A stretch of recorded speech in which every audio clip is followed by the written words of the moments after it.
Okay, we are ready. We're going to get started now. Cool. Very cool. So yeah, we're just going to wait for a few people to pop in the stream, but I think we can get started by introducing ourselves.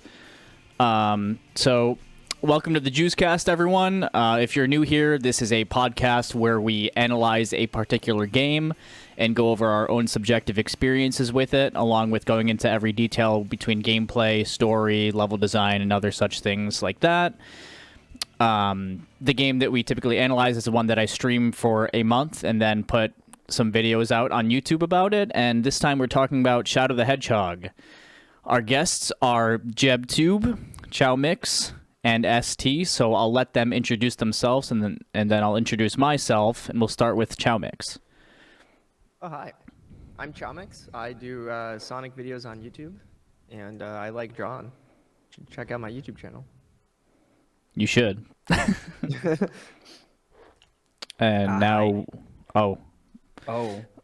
I wasn't sure if you were done or not. Sorry. Whenever are you good, ChowMix? Was that it? Yeah. Okay, so then we'll go to Jeb and then ST. Hi, I'm Jeb. Hypothetically, I make things on my channel sometimes. I'm known for Sonic, I think. So, hi. You think? Are you sure? Yeah, I'm sure. All right. I'm ST. I don't have much of a YouTube channel going yet, but I am thinking of doing some videos on Zelda because I am a massive Zelda freak. So I'm hoping to get that up and running soon. I can't tell by the link picture. There he is, the That's good a boy. handsome lad. He is That's a handsome lad. Boy. I agree. And I'm Juice. A lot of you might not know me if you're coming from, ChowMix or Jeb's communities. I'm a variety streamer. I do game analysis and character analysis on YouTube, and I make speedrunning guides. Most of my focus from here on out is going to be the character analyses, which then tie into the game that I streamed for the month, which will also be the podcast of the month. So far we've done Sonic Adventure, Sonic Adventure 2, Sonic Heroes, Doki Doki Literature Club Plus, which is kind of the odd one out, and now we're here at Shadow the Hedgehog. So if you haven't seen those, then I do recommend going to watch those later if you're watching this on YouTube. But yeah, so I guess with all that being said, our first discussion topic is actually going to be our own personal history with the game. Like, when did we first play it? What did we think about it then compared to now? And yeah, whoever wants to start off with that, I guess we'll go with ST for that. We'll go first. So I first got Shadow the Hedgehog, I believe it was either on release or a few days after release. And I was a little wee lad at the time. And I didn't know really much about the game other than it was a new Sonic game. And at the time, I just loved Sonic. I mean, I still love Sonic, but back then, I really only played Mario, Sonic, and a few other games. So when I got into it, though, I didn't even realize Shadow was saying curse words sometimes, like damn and hell. It just didn't register in my mind at the time. It sure registered in my father's mind because he's like, what are you playing? But him having guns, I thought was weird even then. But, which I still think it's weird. But yeah, my early relationship with Shadow the Hedgehog was new Sonic game, I want to get it. Which honestly, now that I think about it, is how a lot of kids nowadays probably still think about the series. They just buy it because it's a new Sonic game. So I agree. I can't really blame kiddos nowadays. They're all like, like that. Bought and love forces, like, hey, it's a new Sonic game, I want to get it, because I was like that at some point too. So yeah, my experience with Shadow the Hedgehog early day was just new Sonic game, I want to get it. That's it. Understandable. Yeah. I mean, it was pretty similar for me too.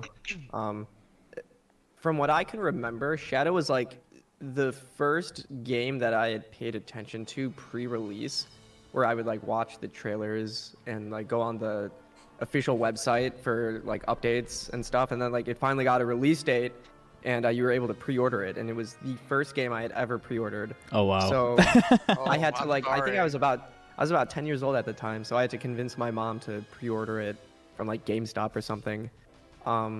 So like she was looking into it, and she noticed like, oh, this is like E10 plus. Like, what does that mean? And then she like looked further, and they were like, here, I got it right here. What's it say? Mild language, and she's like, mild language in like a Sonic game, like this cartoony rat game. Like what the heck? Cartoony And I'm like, rat it's fine, game. it's fine. Don't worry about it. Yeah, don't But I think question at it, the Mom. time I knew that they like cursed, and I'm like, oh god, my mom can't find out about this, or she's not gonna let me get it. But she didn't dig too deep into it, so we pre-ordered it, and I got this like cool little Shadow the Hedgehog beanie that I don't have anymore. But that was like the pre-order bonus for I think at GameStop or something. If you pre-ordered Shadow, you got this cool little beanie with the game's logo on it. So yeah, that was my experience with getting the game back when I was a wee lad. Sweet. What about you, Jeb? Well, I think I remember. So I basically, my origin of SA2 is that I played it at a friend's house, and then that friend later became my stepsister. Okay. So then at their house, because that's where I live now. Not now, but at that time. Yeah. They have a PS2 there, and so that's where I got to see a whole bunch of shit like Kingdom Hearts and Jack and Daxter for the first time, but one of their PS2 games was Shadow the Hedgehog, which of course at the time I don't realize that it runs like shit on PS2, but that's the version actually that I still have until I got this GameCube one over there.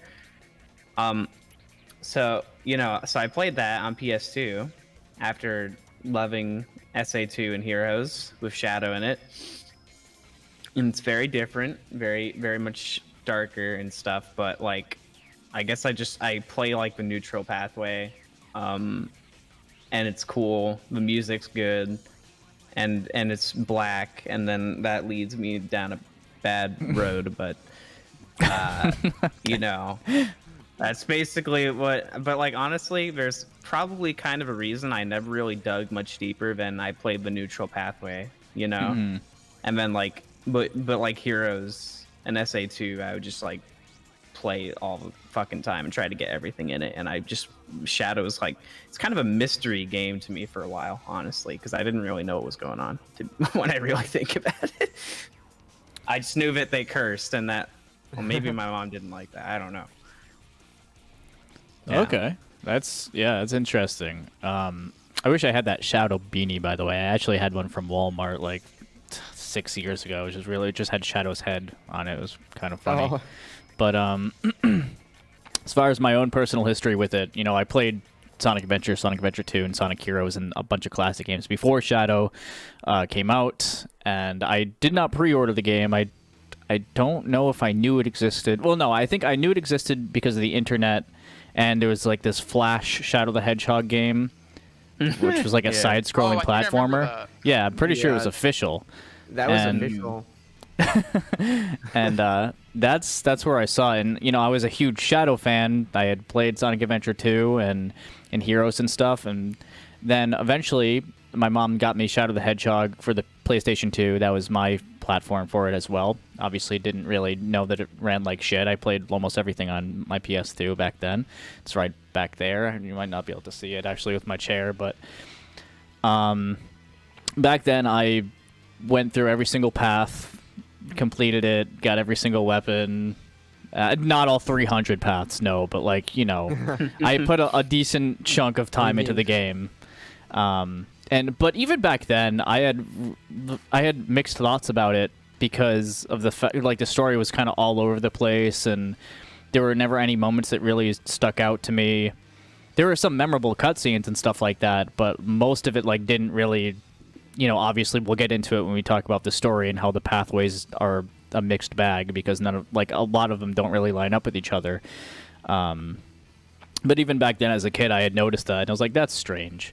But I did play more than Heroes back then too. So, Yeah, and then I guess as far as recently, I did an entire playthrough with every single path and the last story on my Switch channel throughout the entire month, and it was a good time, sort of. I mean, it was fun.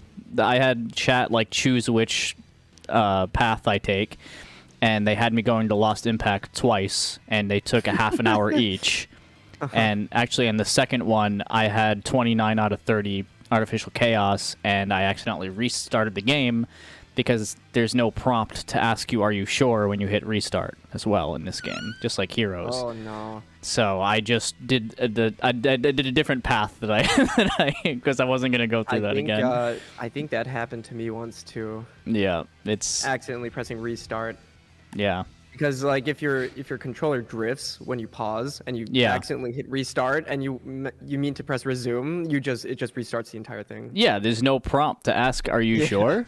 Like, And some of those missions are like really long, like you were saying. They can go up to like a half yeah. hour. If that happens, like you're done. That's just it. Yep. That killed like my motivation. I was just done playing it Yeah. when that happened. Also, It was hey during, like, a RZ more in recent chat. playthrough. So that's my personal history with the game. It froze twice on GameCube. I was playing it on hardware with my GameCube HD Mach 2. In the first two stages, it literally crashed. And I was like, this has never happened to me before. Because I was watching, and I bring good luck. Yes, but I thought it was pretty funny. Overall, you know, I have a lot of mixed feelings about this game. Actually, after playing Heroes into this game, it's interesting, but. Yeah, that's my personal history with it.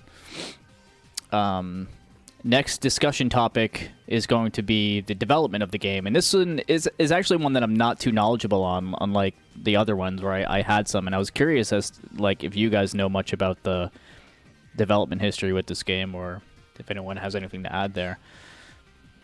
Yeah, All the I one knew thing. was... Oh, yeah, you Go ahead. Oh, okay. Yeah, the one thing I know is that apparently there was some kind of survey around the time of like after SA2, maybe around Heroes era, where Sonic Team would like ask younger people like, all right, who is the most popular Sonic character? And Shadow turned out to be more popular than Sonic at the time. Yeah. Probably due to SA2 and just his story arc and popularity from that game. So a lot of people they really like Shadow. So then I think after that they started tossing around like ideas for a game in the form of like game titles, and they're like, which title would be like the most attractive? And, Oh, I like, do remember a that lot of- actually. A lot of them chose like some kind of Shadow side game. Some of them were like a Knuckles side game, which sounded pretty cool to me, but I think the Shadow course, one ended up Knuckles. winning. So they're like, all right, the people have spoken. Like, I guess we're gonna make a Shadow the Hedgehog game, and I'm not exactly sure how they. Oh, okay. They wanted to experiment with gunplay, and originally they were considering Sonic to run around with guns, but then they're like, wait, that doesn't make any sense. Like, Sonic would never do that. Like, what are we doing? Like, okay, let's give it to Shadow, and then I think that's how it kind of started developing. Yeah, that's Sonic basically what wouldn't I be heard. caught dead with one of those things. Yeah. He'll be given a sword instead. Yeah. Your swords are glassy. I think honestly they probably like had that poll. I feel like they knew though at like a pretty early point that like, okay, well Shadow's the one Yeah. that everyone wants, so we're gonna make a game on him. But I bet that poll was probably being used to like be like, okay, so is it just Shadow, or are you guys like interested in like? Because I think for some reason Espia was kind of high or something like Yeah. that. I don't remember. I think it was like Espia and Knuckles were surprisingly like, whoa.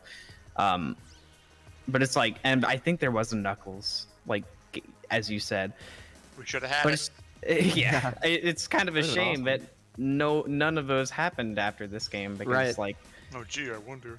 it feels like they were really like gauging interest to expand that shit. Right. I mean, if you think about it, like, at that time, they just kept going further and further with the side characters. Like, you had Adventure 1 with all the side characters. Adventure 2 streamlined it a bit.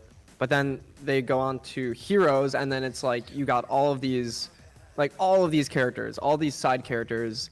They're reviving Team Chaotix. They're doing, like, all these things with a bunch of side characters now. So then, I guess like the logical step after that was like, okay, how do we kind of like dive deep into some of these cool side characters? Yeah. Because at the time, like a lot of people did like them. Yeah, and in the case of Shadow, it, gave him an excuse to pursue some stuff going on in gaming at the time, let's say. So, like, honestly, you really think about it, other characters could have done the same thing in a different sense. And I guess it really just seems like an idea that writes itself when you put it like that. Yeah. And this poll was probably done like sometime after SA2, like you said, because they had definitely already known that they were going to do something with Shadow even when they were developing Heroes, because the way that game immediately. yeah, the way that game is like, I don't blame written them. is it sets up a question for Shadow in it. Right. Just enough cure. I think they treat Shadow a little strangely in Heroes, which I got into, Yeah. but it's because they were setting up for this game. Right. Like they knew he was popular by the time, probably when they were making SA2. They were like, man, we got some fire. Yeah. 'Cause they brought him back. Some immediately fire. with It's Heroes. gonna cause a They fucking didn't even fire, wait a that's for game. sure. Yeah, and I don't know much about the actual development cycle of this game. I know that it had to have been like straining, just like Heroes and whatnot, because there's no way that it wasn't. Sega was pretty much falling apart at this point, right? Like, I've had to kind of look into this for my upcoming video here, and like, it seems very apparent to me, especially after playing the game again recently, that like, they developed Heroes with what little time they were given on the renderware, and Yeah. and they had to make that work for all these consoles, and then they had to do the same for Shadow the Hedgehog, but they also started development of 06 around like 2004. So Shadow very much is like, they're kind of like lower scale effort. Is But, it like, like they a still team that worked on it? I think so. Okay. I mean, this Secret Rings, Black Knight, and Colors, and Yeah. are just because there had to just be so many people working on 06, but then those same people get pulled to go work on Secret Rings, and then it's like it's a real cycle of like 4 games being worked on at the same time, like at all Can't wait times to for a talk bit. about Yeah, I that. think like since SA2, because SA2 they basically cut the development team into a third, moved Yeah. them to America, and then they're like, okay, make a game in like a year. SA2 is So- like a fluke that just happened to work out for them enough, but like I don't know, they're starting to get some real. well, they were like problems, and away from all the nonsense that was happening. Like the SA2 team were in the U.S. and I'm pretty sure it was just 11 or 12 people, Yeah. other and than then, outsourcing music. So. Heroes. Well, I don't know. It feels like it was like a Jenga tower, and like someone pulled the Shadow of a Hedgehog piece, and it just kind of, I don't know. It like, it's kind of why the story's so disjointed. It feels like it was something that they were like really like, oh god, we gotta capitalize on this, right now, and Yeah. yeah. Exactly, because they were trying to make money. They had gotten rid of all their console market. Sonic Adventure 2, for as much work and love was put into it, it was thrown onto a dead console, and then on the GameCube, and that's how they made most of their money. That's introduced like 1 million people to the Sonic franchise, so they needed to capitalize on what people liked in Sonic Adventure 2, which then they were already probably working on like Heroes, which they wanted to make a departure from the Adventure series, but then with the polls and everything, they were like, okay, we have to do something with Shadow. We have to, I don't mean to make it like a money thing, but it's definitely a part of it. You know what I mean? Well, they rush out Heroes so that they have time while GameCube, PS2, and Xbox are all there.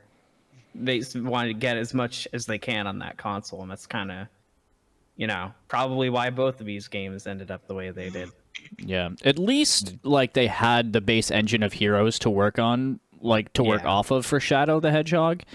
I would argue that Shadow the Hedgehog's like the way that it moves and controls, it seems to be a little like less finicky than Heroes. It's more polished. Yeah.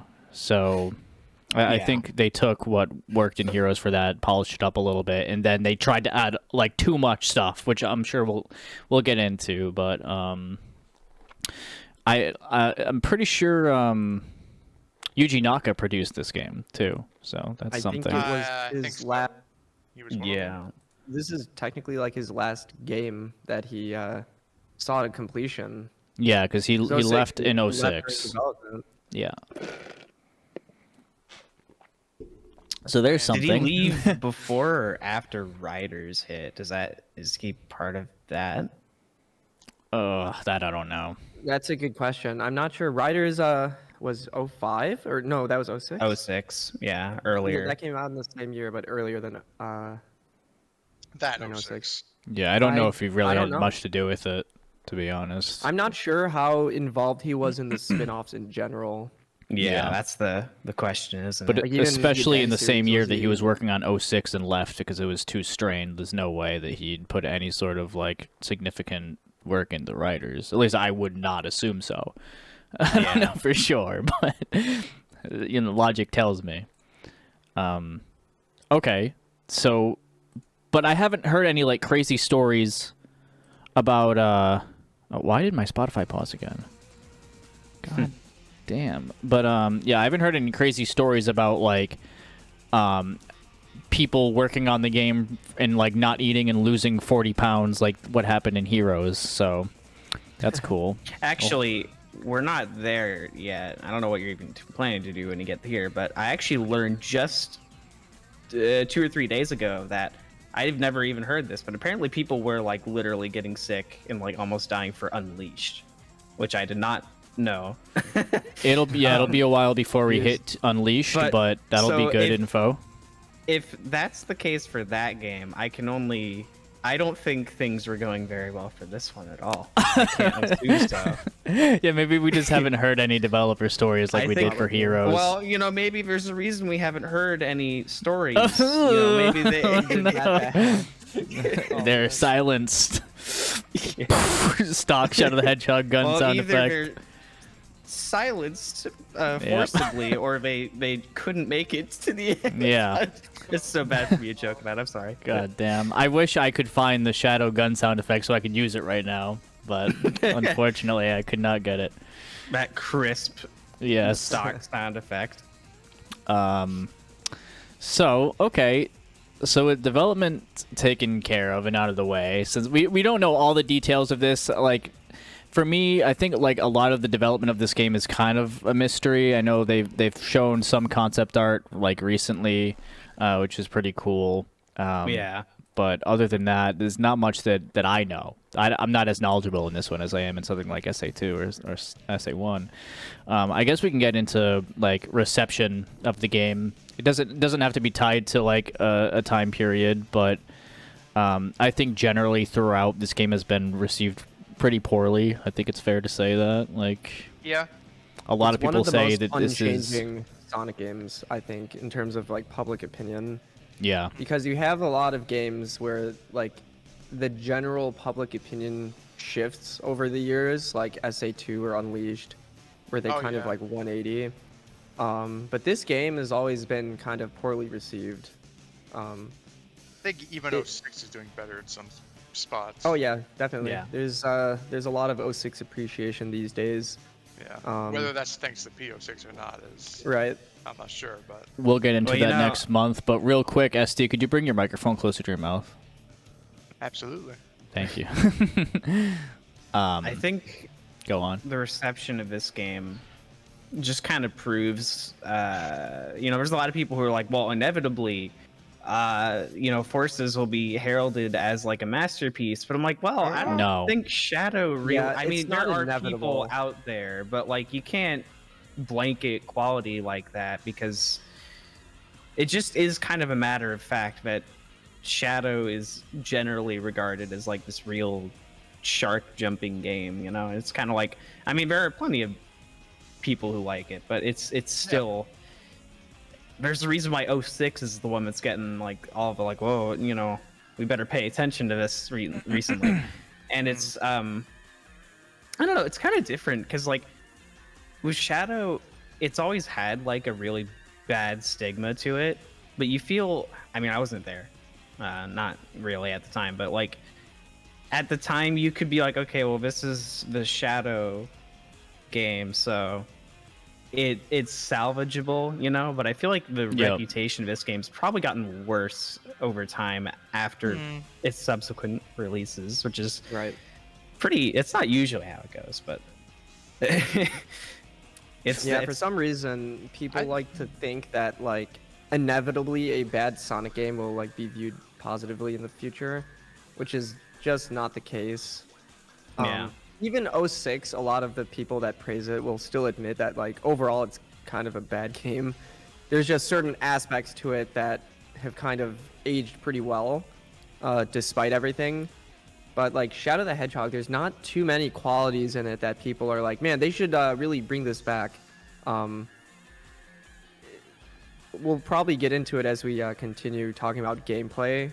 But yeah, I think there is kind of a reason that some of the things that it has done aren't exactly praised to this day after all this time. Yeah. I've seen reception go up and down for this game over the years, but generally has been pretty down. But I do think nowadays it's slightly higher. It's not a big increase or jump, but it's noticeable that like, it wasn't that bad, but no one's standing around, oh yeah, it was a great game, just it wasn't that bad. It's kind of like, I don't know, the cycle of nostalgia just feels like a real generalizing talking point when it comes to these Sonic games, because it's, a lot of people see Black Knight and they are just like, well, see, people are saying that Black Knight's like goated now. So yeah, I don't know. It's like as the years go by, it's like the whichever one is next will get that wave. This one did not. This game did not get that. It's kind of weird. Yeah. Shadow doesn't really have that because, well, there might be some truth, or it might be just that people have different opinions on the things that they grew up with. And this game is, I don't know. It's like it's also just very different than anything else you've ever seen before. So it's obviously an outlier, but it's kind of funny. Yeah, I feel like reception has generally stayed the same for this game. Like it's just like a general all over the place. Yeah, and it's always going to have its fans, like we were saying, but most of the time you're going to see it being shit on for what it is. And a lot of people say that this is where the dark age of Sonic starts. I would say a game ago, but most people say this game. I would say from this game, and also personally. I don't care about like ages. I'm just saying what people say is the dark age. Like I don't generally care for what that means, but dark age was Sonic 1. Let's go. I mean, with Sonic 06, didn't they also release Sonic the Hedgehog on the Game Boy Advance or something? Yeah. See? There was another anniversary. There you go. Anniversary title. Yeah. So, generally I think it stayed the same and that it's like relatively poor. But there have been I think it's improved a little bit. But yeah. As the internet goes on, you're going to see like the vocal minority who like this game and have good things to say about it. Those opinions are going to spread to more people in the same way as the negative ones did like early on, and then more people are looking at that stuff and like, but it's not to the same extent. Around after all that time, like you're not gonna diss Shadow the Hedgehog 15 years after it came out like continuously. Obviously the people that like it are gonna keep talking about it, and that's what you're gonna hear. So I think that's kind of part of the reason why it might seem that the general consensus has become a little bit more positive. It's because like the people that like it are still talking about it, and the people that don't like it have moved on a long time ago. Yeah, most of them. Yeah, most of them. Yeah, I recently watched the Game Grumps playthrough of this game from like 6 years ago, and I thought it was really, really funny. Which is just, I guess, like talking about like a lot of content creators and how they receive the game definitely plays a big part into how But I look at that kind of stuff and like I I don't think this is like a great game by any means, but like I look at stuff like that where people are like playing the game and shitting on it and like just having fun with it. I generally just like laugh because it's just funny to me. But a lot of people take that stuff seriously and they take that stuff to heart, and that can change the general perception of the game as well. So, but with all that being said, I guess we can get into the main subjects of this podcast now and start talking about the game itself. And for the first thing is that I just wanted to talk about the general gameplay, like Shadow's moveset, the level design. Like the level design is kind of all over the place, so maybe we'll tackle that a little bit later. How about this? Let's go through Westopolis and talk about how we feel about Westopolis. We all have been through Westopolis enough. So let's talk about general gameplay when it relates to one stage, because I feel like that's easier to tackle than going through all the different kinds of stages in this game. Yeah, because there's a lot of stages. There's a lot of stages, but there's also just so many different kinds of stages. Like, right. And it all depends on like your objective. Yeah. So which is always changing. Right. So, okay, so for each stage, or for 90% of stages, you have 3 objectives. One of them is the neutral path, which is typically to get to the goal ring. One is the hero path, which could be a variety of things, but your missions can range from kill all these black aliens or kill the gun soldiers for the dark mission, which is what happens in Westopolis, which is why I want to start by talking about this one. That's like a general rule. So we can start by talking about the neutral pathway. How does the gameplay hold up when we are talking about going from the start to the goal ring? How do you guys feel about that? Whoever wants to go first. I guess I can go first. So when it goes just from point A to point B, I think this game is pretty enjoyable. Shadow has a decent enough moveset that he feels fine for the most part to control. My main issue with Shadow is an issue, even though I wasn't here for Heroes, I have an issue, same issue carries over. The acceleration is through the friggin' roof. That Shadow just, when he gets speed, he gets a lot of speed, and it's a little uncontrollable at times, because Shadow will just, oh, I'm in the middle of this pathway, now I'm on a wall. Okay. Shadow has his homing attack, which Shadow can homing attack things from very far away. I've noticed that when we play this game. Like, I'm going, holy. He's a tractor beam. Shadow just locks on the things in this game, man. Yeah, I'll be facing like one way, and then I want to like go that way just as an air dash, and then Shadow's like go all the way over here to the side. I'm like, I didn't want to do that game. Yeah. But when it goes from point A to point B, I think it's good. I have no issues with it. We want to talk about Shadow's moveset, so I'll bring us into that a little bit too.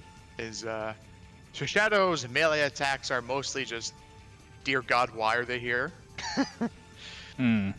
Except for his slide and his flip, I really like those moves. The gunplay, we'll get into that, I guess, but yeah. When it comes from just going to the goal ring, it really depends on the level, but for Westopolis, I think it's a good intro level. I hate playing it 30 times, but I think it's a decent intro level that shows you, hey, you know, if you want to just go to the goal ring, this is how it is. You have these 2 opposing forces, you can just leave them alone, defeat whichever you want to get whatever gauge you want. But if you're going to the end, you want the hero gauge, get there faster. But yeah. Yeah, I guess I'll go next just because I have something on my mind that it's gonna persist for almost every single level when it comes to get like from the start to the end. And it's that this game throws you so much bullshit obstacles on your way to the end that it's absurd. Like, going through, first of all, talking about, like, his speed, I generally don't have a problem with this, because if you get good enough at the game, you do a lot of camera manipulation, like, fast camera manipulation to get around things, like corners as you're going through them. It can be a little slippery, don't get me wrong, but when you're doing it, it feels good. As long as you can get through all the bullshit obstacles. Like, the game has, like, a bunch of enemies in the way. The game has, like in Westopolis, you have laser beams coming from the sky. You have, like, barricades that are blocking you, that if you're running at full speed, you would have to memorize it enough to be able to, like, somehow slip in between those two barricades, unless you had a gun on you, in which case you're just shooting everything. But generally, I guess when it comes, I think it's okay. Like, I wouldn't say it's good going from point A to point B. I would say it's okay, because of the fact that the game throws so much at you when you're trying to do it. And it's not like in a good way where it just feels like it's there only to halt you. You know what I mean? Maybe my view of it is skewed because I have played this game like 3 times, getting all the endings beforehand. I played this game more than I would like to admit. So maybe I'm just, by this point, I know what to expect. So I can't really view it from like a first-time player perspective. I just can't anymore. But you're right. The game does throw a lot of crap at you. I guess I'm just kind of used to it, which is why I'm like, oh yeah, it's fine. Even as someone who's played it, because I've played it 3 times all the way through as well. Once as a kid, once like 5 or 6 years ago, or 8 years ago, and then this month. Some levels are good with it, which I'm sure we'll get into. I think Circus Park is a good example of one that doesn't throw too much nonsense in your face, and it feels like you can get to point A to point B in like a good manner. And the more you know it, the better you are at it. You can take it has a high path and a low path, and as long as you keep your momentum and you platform good enough, it feels good. Westopolis, no, I don't think so. Okay. Yeah, some of you guys were saying that, like, you thought that the controls were improved over Heroes, like whatever engine they were using, they kind of like tweaked it, and that like that might be the case, but like the level design makes it feel like it's worse, at least to me, because in Sonic Heroes, like, it's like a Sonic game, it's a racetrack. You go straight, there's some curves, there's loop-de-loops, but in Shadow, like, they may have polished it up. But, like, the way that it makes you, like, navigate, that you, like, going straight, but then there's, like, a pile of rubble on the side that, like, you're going to hit because, for whatever reason, your turn speed is, like, very low. Like, once you get max speed, your turn speed is so slow. So, like, you were saying, you have to kind of, like, manipulate the camera to make those turns. But, like, it's really hard to do that. Yeah, it's really hard to control because of those obstacles. Like, if it was more of a, like, straight path kind of racetrack Sonic level design, then maybe, like, you would definitely be able to tell. But, like, it feels worse to me than Heroes, just because of the level design and the flow of each level is not intuitive. Because, I mean, you were mentioning that they just place obstacles in, like, really annoying spots. Like, it is not intuitive. It does not feel very good to navigate around everything. No. And, like, in general, I'm not the biggest fan of the Heroes controls anyways. I think that the acceleration is way too high, the top speed is way too high, and then once you're at top speed, like, you can't turn. Like, you're almost locked in. You turn very slowly, so you have to, like, kind of preemptively turn, and that it sucks because the level design is not intuitive. So you might think that the level's going one way, but then it throws, like, a pile of rocks at you and slam into it. Yeah, I agree with that. Yeah, you kind of have to have, like, a machine gun on you at all times to destroy everything in your way. Yeah. And that's actually one thing that I appreciate Shadow the Hedgehog over Heroes, is that that's part of the reason why I like the gunplay so much. First of all, I think the guns function, like, pretty well, but also I'm not stopping and starting every 2 seconds like I do in Heroes, even, like, knowing the levels of Heroes. That game solved this puzzle by, like, pulling a switch and then taking out this enemy. Don't slide off the edge while you do so, because they turned off the oops when you're punching something in Heroes, so don't do that. This game is just like you have a gun and you run forward and you shoot everything and you get through it. Like, that's why I like the gameplay more than Heroes, I think. I think what helps with Westopolis in that case, there is a Chaos Blast orb in like a building really early in the level you can just get, and you just Yeah. light everything up, and that really helps, just making that level a breeze. Yeah, it's over on the left side with the burning Yeah. stuff. Yeah, but Mhm. Jeb, you can go ahead since we've kind of talked Yeah, up a I storm.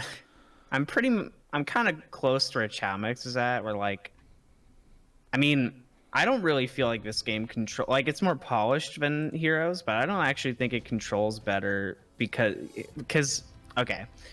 Well, for one thing, in Heroes, the speed character control sucks, but Yeah. I actually do have the option to switch to fly and power if I need to. Right, to control your This I your don't have movement. that. No, you're stuck on speed. Controls a little bit smoother in some areas, but then the problem is that one, you turn slowly when you're going at top speed. The spin dash is like baby Terrible. sauce. So it's like they terrible. gave it back to you, but it's not even compared. Honestly, just the control. You have no fly character and you have no power character, so you'd expect the controls a bit more like closer to Adventure 2 to compensate, but it literally feels like a really ugly lopsided. version. Yeah, It's like if you're of that playing Heroes control. with only Sonic. Yeah. Yeah.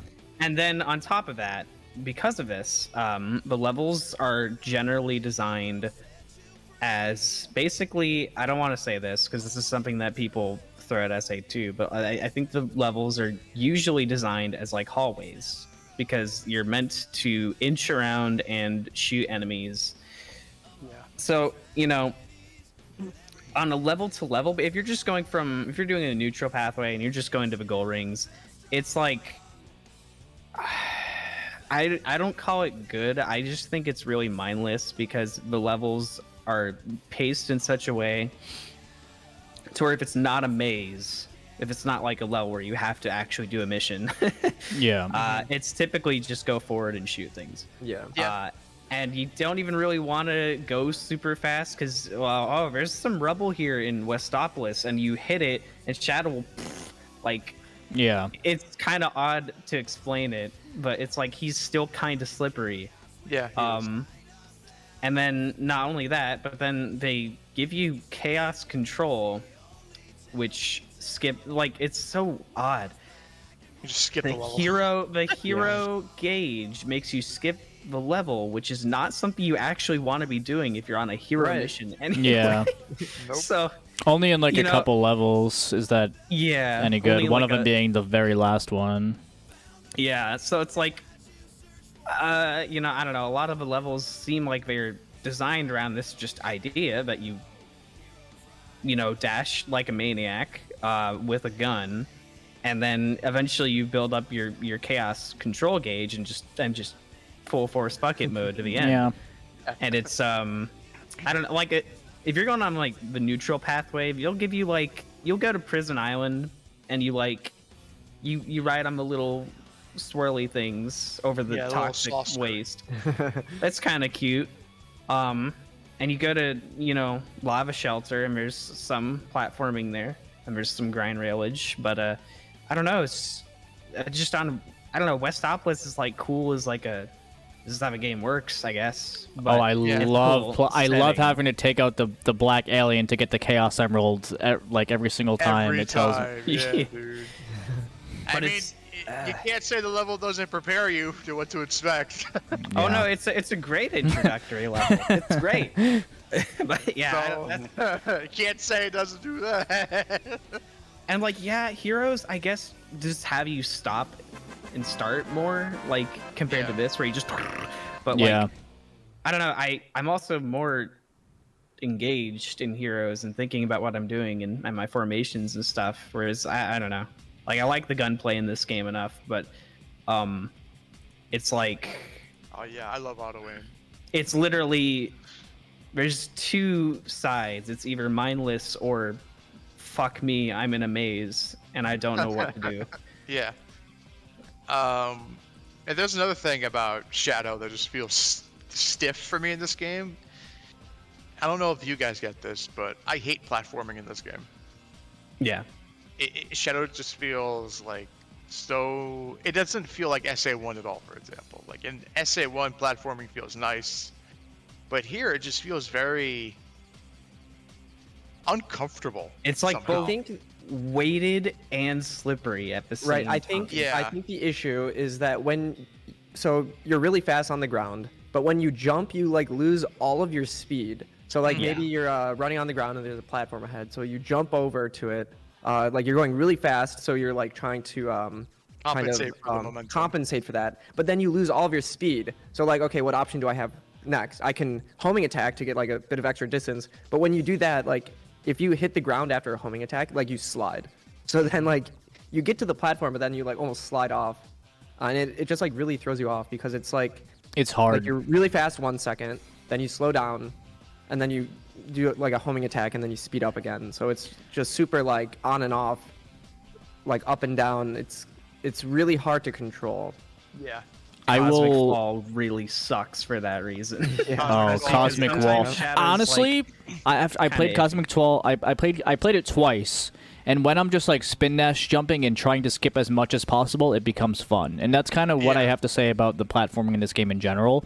It's so hard because of the fact that like you want to go fast or it's not fun because you have to be super careful over everything. So unless you perfect it and you understand all the nuances of the platforming of this game, or you just spin dash jump over as much as you can to skip it, it's like very like I never liked the platforming in this game for that reason. There were a few moments in my entire playthrough I was like, yeah, I just did something really cool with the platforming.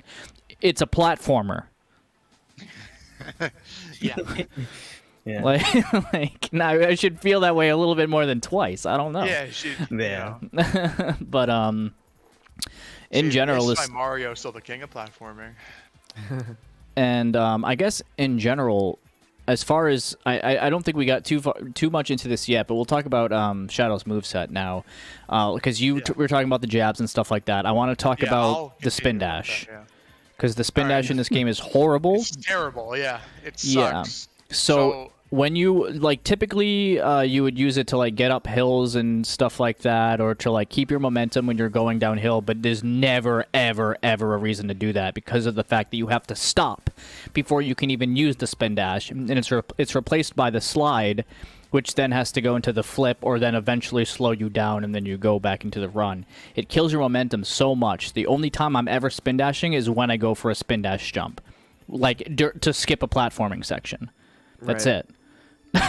And besides that, like when do you need momentum anyways? Like Shadow just builds up speed. Exactly. From 0 to There's no 100 in, like, point. 2 seconds. Builds There's up no speed reason super to use it Yeah. besides to do some cool spin jump. Man is really Yeah. using those rocket shoes. All right. Yeah. But with the slide, it's at least useful when I'm like going downhill or Slide is uphill useful, because I yeah. can go through the rubble like that was there, Like in, or I can go through the little black alien spawns and like that are on the Sage is, ground that you can't see because they're behind jars. So I'm like, okay, I know these are here. I'm going to slide to the spring instead. A good example of like where to use a slide when debris is coming at you is that stage with Knuckles. I forgot the name of it. Glyphic Canyon. The one Yeah. where the barrels are coming at you from the top. Yeah. Yeah. Exactly. Yeah. And it happens in the second time that level comes up too, if you're doing the neutral pathway. The sky, whatever Yeah, that it is. exact same like set piece pops up twice in one like straight line. Yeah, yeah. yeah, pretty much. Um, But yeah, like Shadow's moveset. So the only one of his melee moves I found some use for was his aerial kick. That move can sometimes save you, so it's useful for that. But his punches are just She's chubby. I feel like they exist. yeah, half the time I try But- using them, I just get hit because I have to Yeah, go like- so close to them. It ain't like Mario 64 where you just punch the hell out of enemies and they go flying. And honestly, when you jump into enemies in this game, like the It's big better. dudes, you can just kind of shred them like that. Yeah, you just yeah, keep you're jumping better off around, doing that because first you can only like bounce on them like once and then you fall anyway. Yeah, so it's better just to keep jumping into them. Yeah, so you Into just keep them, jumping. yeah. Yeah, exactly. Get up in their like meats and Not the homing attack, right? Just the jump. No, Yeah, yeah, just yeah. the normal jump. Right.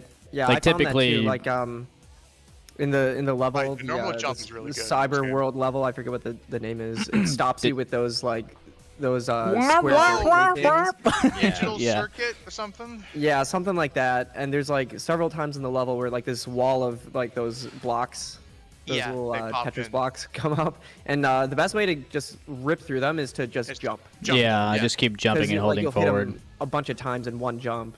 Honestly, I think the normal jump is probably Shadow's best move. that he Yeah, I has. kind Yeah. of agree. Outside of Close guns. quarters, at least. Yeah. Yeah. Outside of CQC. guns, it's probably his best move.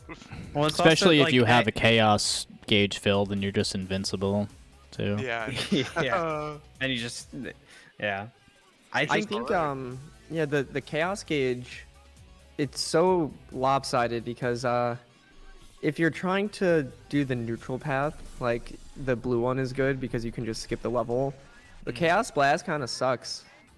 So I feel like they should have made the blue one suck a little bit too, so they're at least like on the same level. yeah. Like, I think they K- should have done chaos control and just like freeze everyone.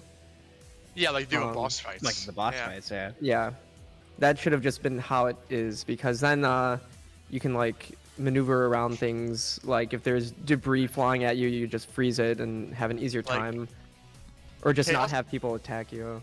Yeah, exactly. Like, Chaos Blast is only really handy if you just happen to not have a gun on you and there's a bunch of enemies around you. Yeah, That's pretty much it. But if you have a gun on you, why would you use Chaos Blast? Yeah, It there's, feels there's so rarely a weird, this reason. game, because it's like a It looks really cool though, but it's like a fusion between like a regular like action game, you know, it has all these guns and cool moves and stuff, but it's also like a platformer. So it honestly feels like neither is really cool. I see. Yeah, you know, and it's like so they give him these punches and kicks as if you're like, I don't know. Gee, I can't even think of like a comparison. You just- want to and- know what Okay, game is a great example? Jack 2, Jack 3, they have guns Yeah. and better platforming than this game could ever dream of, but I mean, Listen, bro, just play Devil May those- Cry. Yeah, you're fine. It's just like I don't know. It's. I really kind of wish that that we could see a Shadow of a Hedgehog where they like it just is a pure action game and they don't even bother having it have this shitty platform control. You know, I don't know. It's kind of. I mean, there are better ways to marry the two, obviously, but it's like you feel like they wanted to do something, and Yeah. it just drops. It's just like I don't know. Yeah. They have like devil trigger mode, but you But it's Ye- not nearly as cool. yeah. you get unlimited Gatling gun bullets, and that's always fun. You see, Dante always has unlimited ammo. Yeah. Man does not need to reload. speaking of guns, do we want to Alright, get into how we so- feel about the guns before we talk Can I about go like first here? level talking about other the guns, missions? We're talking about the guns now, right?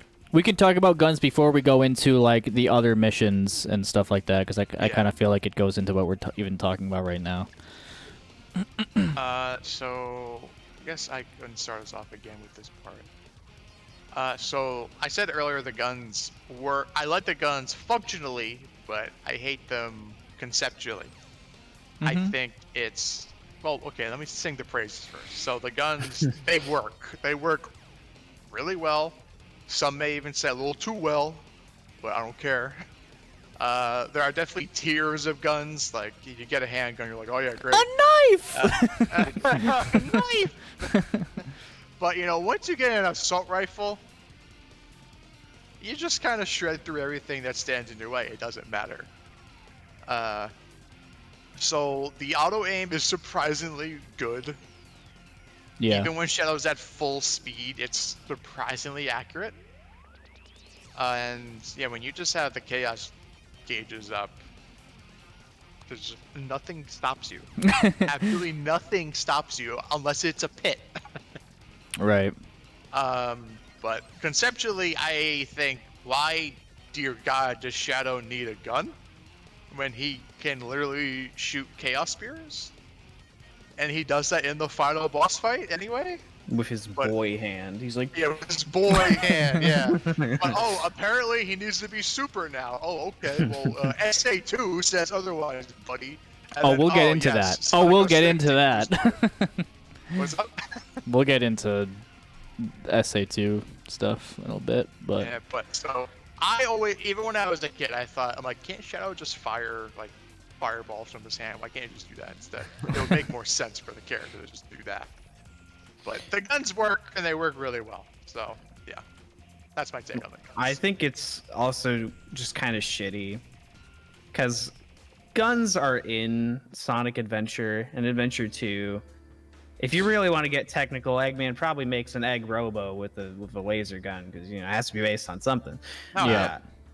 So it's kind of sucky that they obviously want Shadow to walk out on screen with an AK-47 and have 10-year-olds. My playground, they wanted to play this game and be evil all the time because that's what the game is meant to do, and it feels like this really trendy thing, right? And so it kind of ruins the idea of just there being like people and societies in these games at all, because it's like, well, we don't want to get too close to like the real world now because now Shadow's starting to pack heat, and that's a little cringe, bro. And so it's like, this not only ruins the character, but it's like it's more than that, because like SA2's story is retroactively really kind of embarrassing when you think about the fact that some human got shot because of this concept. And so, which is a shame, because I feel like when you actually play it, it's admittedly cool. Like, I don't know. Plus, sometimes it just feels good to play the bad guy. Yeah. How many games do you play where you're always playing the good guy? I wish I could play as Omega and just go. I want to do that. Yeah. But then Omega is just, you'd think he'd be part of his. Well, that's a whole story. I kind of wish that this were a Team Dark game so that I could switch to Omega. I see, that would be and do that. I would love that. Interesting. But I do agree with you that I think the guns kind of definitely hurt Shadow's character, because again, to me, it never made sense for him to actually use them. Like, why does he need these? He's supposed to be the ultimate life form, right? Why does he need them? I mean, it's at least, I appreciate that they tried to have some fun. So they have like Billy Hatcher gun and Chow gun. Those are the coolest things. Yeah. But like, I think the coolest thing is the Masamune, which is in this game. yeah. Breaks like 4 hits. Let's go. I actually just have an emo in my Discord, and it's a 2-part emo, and one is one half of the samurai sword, the other half's him holding it with one wing. Nice. Like, yeah. I Honestly, like pulling the out guns. the shadow rifle. It's always fun. Oh yeah, that one's Just just busted. Chaos spears. Who would have guessed? Yeah. I think the guns are probably my favorite part about this entire game, because mechanically they're fun and they work well, and it helps me get through the levels faster and to get around the crazy ass level design that pretty much requires you to spam machine gun ammo with your chaos gauge filled up, and that's why I like them. I think they were the thing that most thought went into in this game, to be honest. There's actually a surprising amount of how many of them are actually unique from each other too. Yeah. Like the human guns. I quite like the alien guns. There's some that are really cool. I like the one that shoots Boom. like these donuts. Yeah, boom. That was my sound effect for it. Yeah. I think the circle one, like it just looks so different from all the other ones. It's cool. I like the weapon selection like that because I'm sure this was the intention, but I feel like I literally have the Covenant weapons on my side like Halo. here. Right? And then I guess Eggman's a stand-in for the fucking Forerunners, but whatever. And it's just like, it's kind of funny, they have all kinds of different weapons. They have pistols, they have automatics and stuff. They don't have any sniper rifles, to my knowledge. I don't think. But that, I kind of wish that we could have got those. But like, it's just kind of like, I don't know. I guess it feels like, for as basic as some of the levels seem, where it's just like, oh, you're running through like a canyon. you feel like they at least were like, hey, we're gonna give you some cool things to run around with, and I guess you can kind of exert fun from that. But yeah. What about you, Yeah, I like how each group of like each team, I guess, like you have Eggman, the Black Arms, and Gun. They all have their own unique weapons. It reminds me a bit of like Borderlands 2, where there's like all those different companies that make weapons, and then like you can like plan a build around using that specific like company's weapons, and they all have like unique traits to them. Like the alien weapons are like really wonky. You got like the weird circle gun. They're not like usual bullets, but then like the gun soldiers are more like conventional guns and weapons and everything. So that's pretty cool. There's like a little bit of world building in that aspect too. Yeah, they Yeah, all have like- guns. 'Cause I'm sure the black aliens need guns when they have chaos powers, apparently. I You have guess penis so. vacuum as well. Yeah. But like the fact that Shadow uses weapons in the first place, like it's a little lame because, like, I guess like the Eggman weapons, at least like, or the enemies in some of the previous games, like they do have weapons. Like there are enemies that shoot you, and like the fact that Sonic never thought to pick up a gun, maybe like he purposely doesn't do it. He's like above using it, and I think that's cooler. Because like Sonic is, he's got like supernatural speed. He's essentially like a superhero, and you never really see superheroes using weapons like that. They're like above it because they're so cool. Well, especially for characters like these, Shadow's the ultimate life form, right? But he moves as fast as Sonic, so you would think he is the bullet. Yeah, Right? It's the bullet, So- Right. Yeah. Again, So if in they wanted terms to give him of story, projectiles.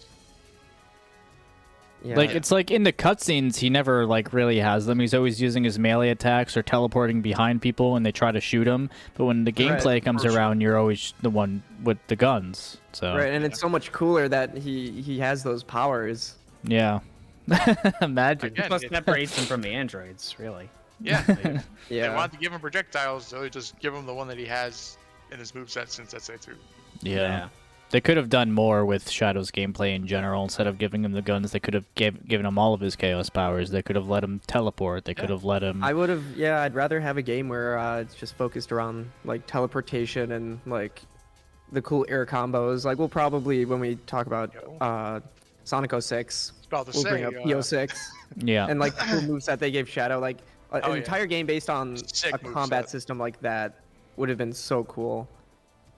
No, yeah, he plays Sonic Battle, and he's got all these cool sprites. Yeah, he does. He's got all these cool powers in there. And you think that you could make an entire game. And didn't around that it. game come out before Shadow? Yeah. Like in 2005. 2004? Yeah. Well, this. 2004, I think they both came out in something like that. 2005. Like they had all these cool ideas for like an entire fleshed out Shadow the Hedgehog moveset, and like they're really cool. Even if it was in addition to the gunplay, like I wish Shadow had more chaos powers. Yeah. Even yeah. like, okay, fine, we'll give him guns, whatever.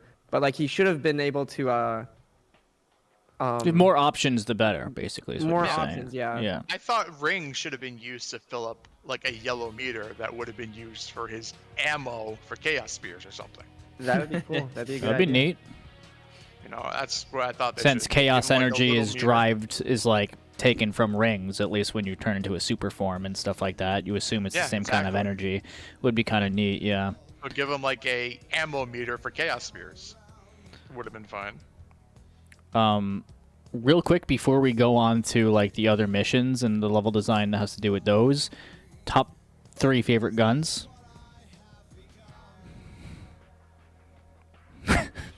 I just like the assault rifle. Yeah, Like the boring assault rifle. It just does the job. It's super convenient. It's very common. It's common. Like you can always find it. I definitely like the assault rifle a lot too. Yeah. It's my go-to. All right. Number 1, the Omo Chow rifle.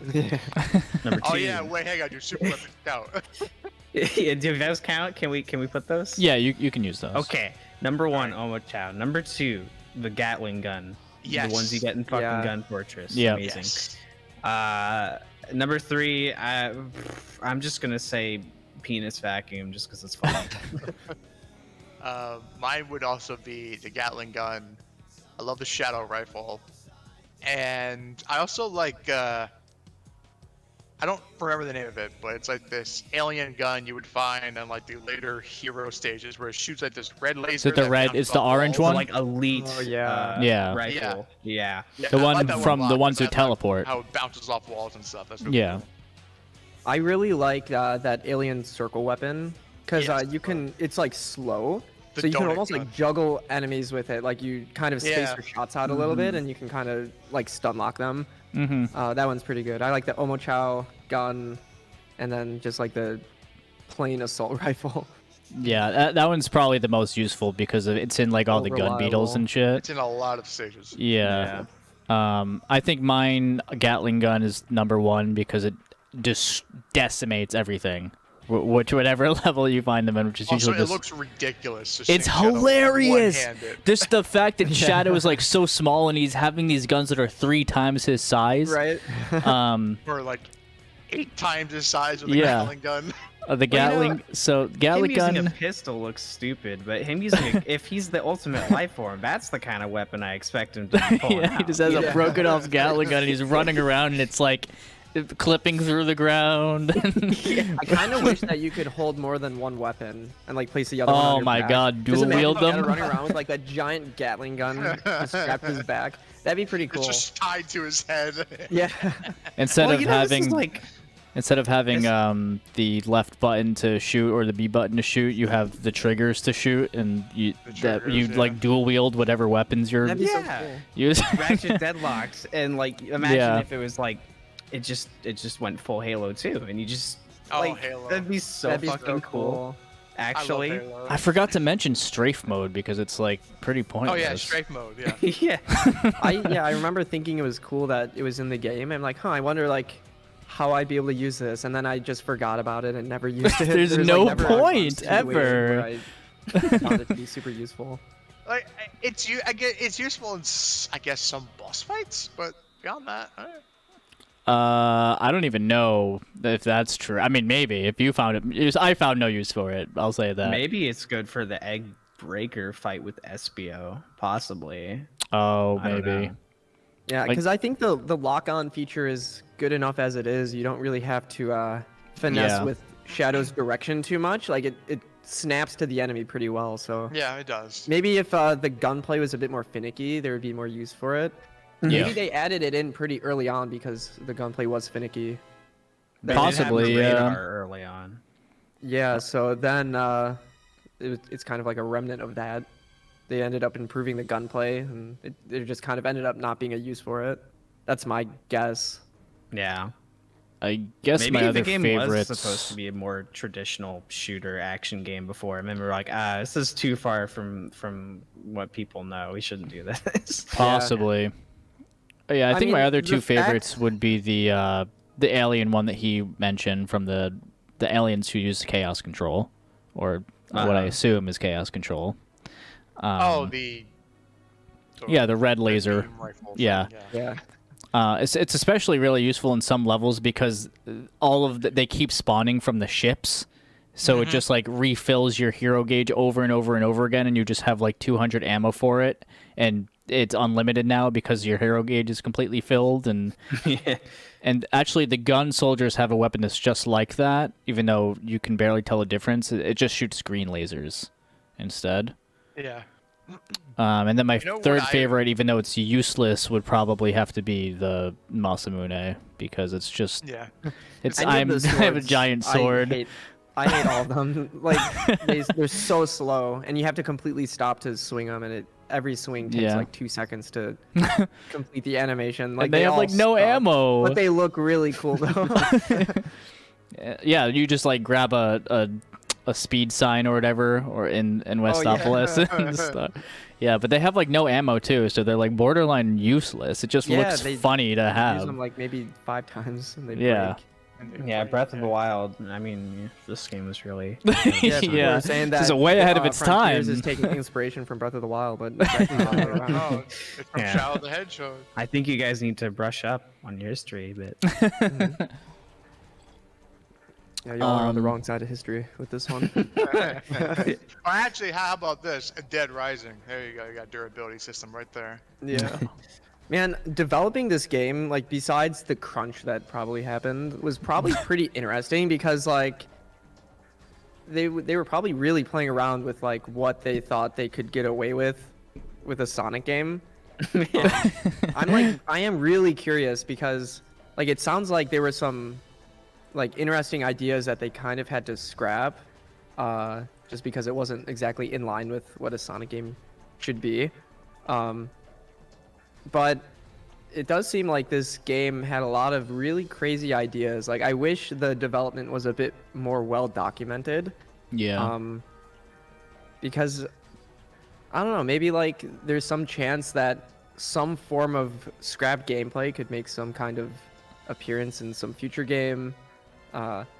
Depends on what it is. Like, it seems like developing it was probably pretty fun. Like, it very experimental. Agreed. yeah. Okay, so I guess we can go into the other kinds of missions in this game, and then we'll talk about, like, our favorite level moments and our least favorite. But we'll start by talking about the different kind of missions. So in this game, you have missions spanning from just get to the goal ring to race a character, which is rare, to take out a certain number of soldiers or enemies. Sometimes they could be all of those enemies that are in a level. Like, it's like a hide and seek. Some could just be a certain amount. Other ones are like light these 4 torches or like go to these 4 areas and do something really quick because you're exploring some of the level.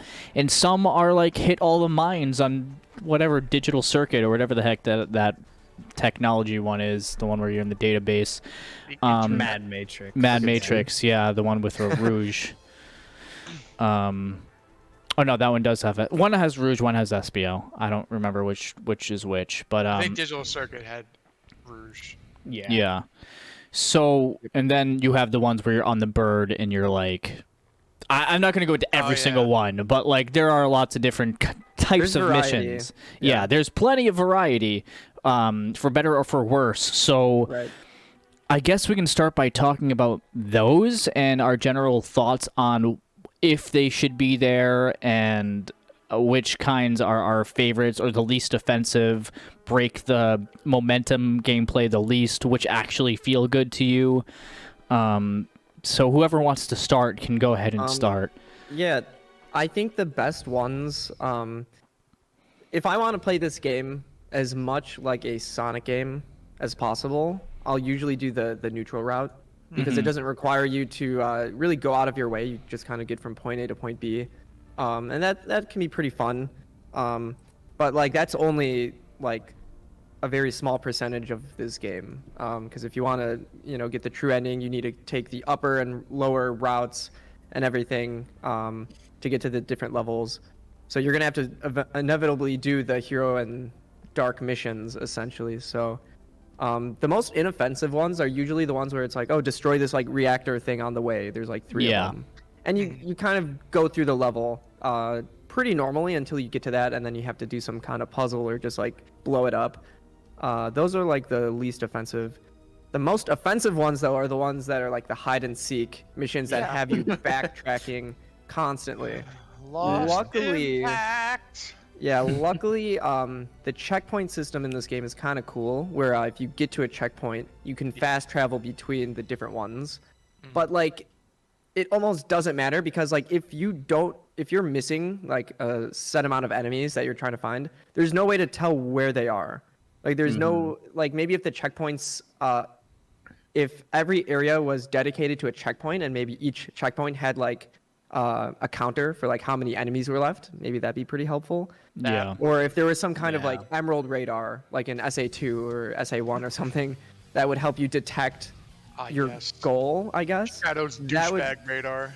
Yeah, that'd be a way to solve that issue. But like, essentially, you're just scouting these levels from top to bottom until you find the thing that you're missing, and it can take forever. You can easily find yourself stuck in a level for like 30 minutes.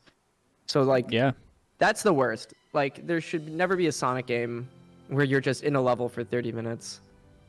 There's one time in Westopolis where I missed one bat because it flew off to the fucking like left of a highway, and I didn't see it because it was like I don't know why it just went all the way over there. I've never seen that happen in my life, but because of that happened, I had to go throughout the whole level again, and I'm like inching around every corner, like just to see it at the very end, the place where like, so yeah.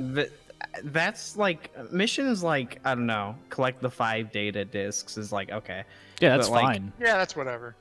But things like that is just like, man. They're the worst. Yeah, I just don't like the ones you have to kill all these enemies. If it's, which one is it? The casino level where you have Tails and Eggman. It's on the hero path. Mm-hmm. That one, like Eggman asks you to kill 20 gun troops. All right, that's not too bad. Fine. They're all in the way. It doesn't really ask you to backtrack. Also, that's probably one of the exactly. best designed levels in the entire game in all three of its missions. I agree with so. that, yeah. Iron Jungle. There's like Iron Jungle. Oh, I did that one the other day. when it comes to destroy all the enemies, the ones that don't ask you to destroy every single one right? Yeah. are okay. Like those are fine. But Iron those Jungle are okay. sucks ass, You have to dude. kill all. There's 50. You have to kill all of them. Dude, I missed one gun thing. I think it was a beetle, and I hit all the checkpoints, and I was looking for whatever this last one was, but I guess I had died, and in my mind I killed that enemy, so I didn't, and I went through the entire level like 7 times, and I could not find where the heck this thing was. It took me probably like 45 minutes in Iron Jungle, and I had never had trouble with that stage before, but that kind of mission is just like infuriating if you miss like one thing. Yep. Yeah. Yeah. As far as another mission type goes, I guess we can talk about something more unique, like we were talking about in Circus Park. When these things are actually done right, collect 400 rings. If you're doing good in the level, and like you will naturally get 400 rings very quickly.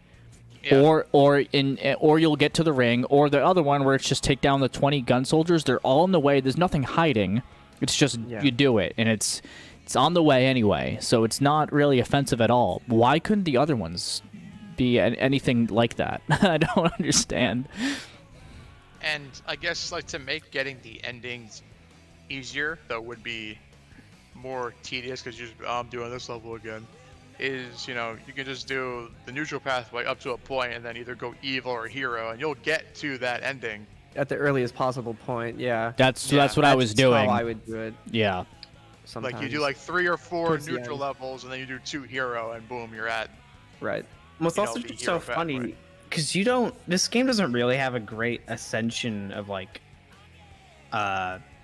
difficulty with these missions. So like No. the freaking first 2 levels, Westopolis and Glyphic Canyon, both ask if you're wanting to go to like hero, they both ask you to destroy like 45 fucking black armed soldiers, and it's like, wow, can we, but then later it'll be like, can you just, Take your dog out for take a out walk. like 20 of them? Yeah, or like race Sonic, like Yeah. Sounds like fun. Yeah. Yeah. sounds fun. But I had to do this to get there. And Oh, it's just I random. just remembered a mission. Yeah. It's one of the dark missions where you're in the city and you have to destroy like 5 bombs. Fuck Yeah, that mission. And That I mission remember sucks. play that on stream in Juice's Discord, and I somehow got through it like on my first life of the stage, and I like that level. I'm like, yo, Knuckles is here. All right, the stage is cool. And that's it. So It I took had Knuckles me- with me just doing the evil mission. He was yelling at me the whole time, but I was like, it's fine. Don't worry about it. It's It took me Do like the evil mission, and I will intentionally switch to the hero character to Yeah, follow them around. same. I will always do that. I don't want to hear Black Dupe's dumbass. Yeah. I switch it to neutral at any point that I can to not hear anything. Yep. So do I. I mean, it heavily depends on the hero character. If I hear Charmy, I'm like, all right, Shadow, you're alone, buddy. Yeah. I like the Sonic ones just because he's like, yeah, smash him up all the Yeah, time. And smash him I up. just repeat what good. he says every 2 seconds.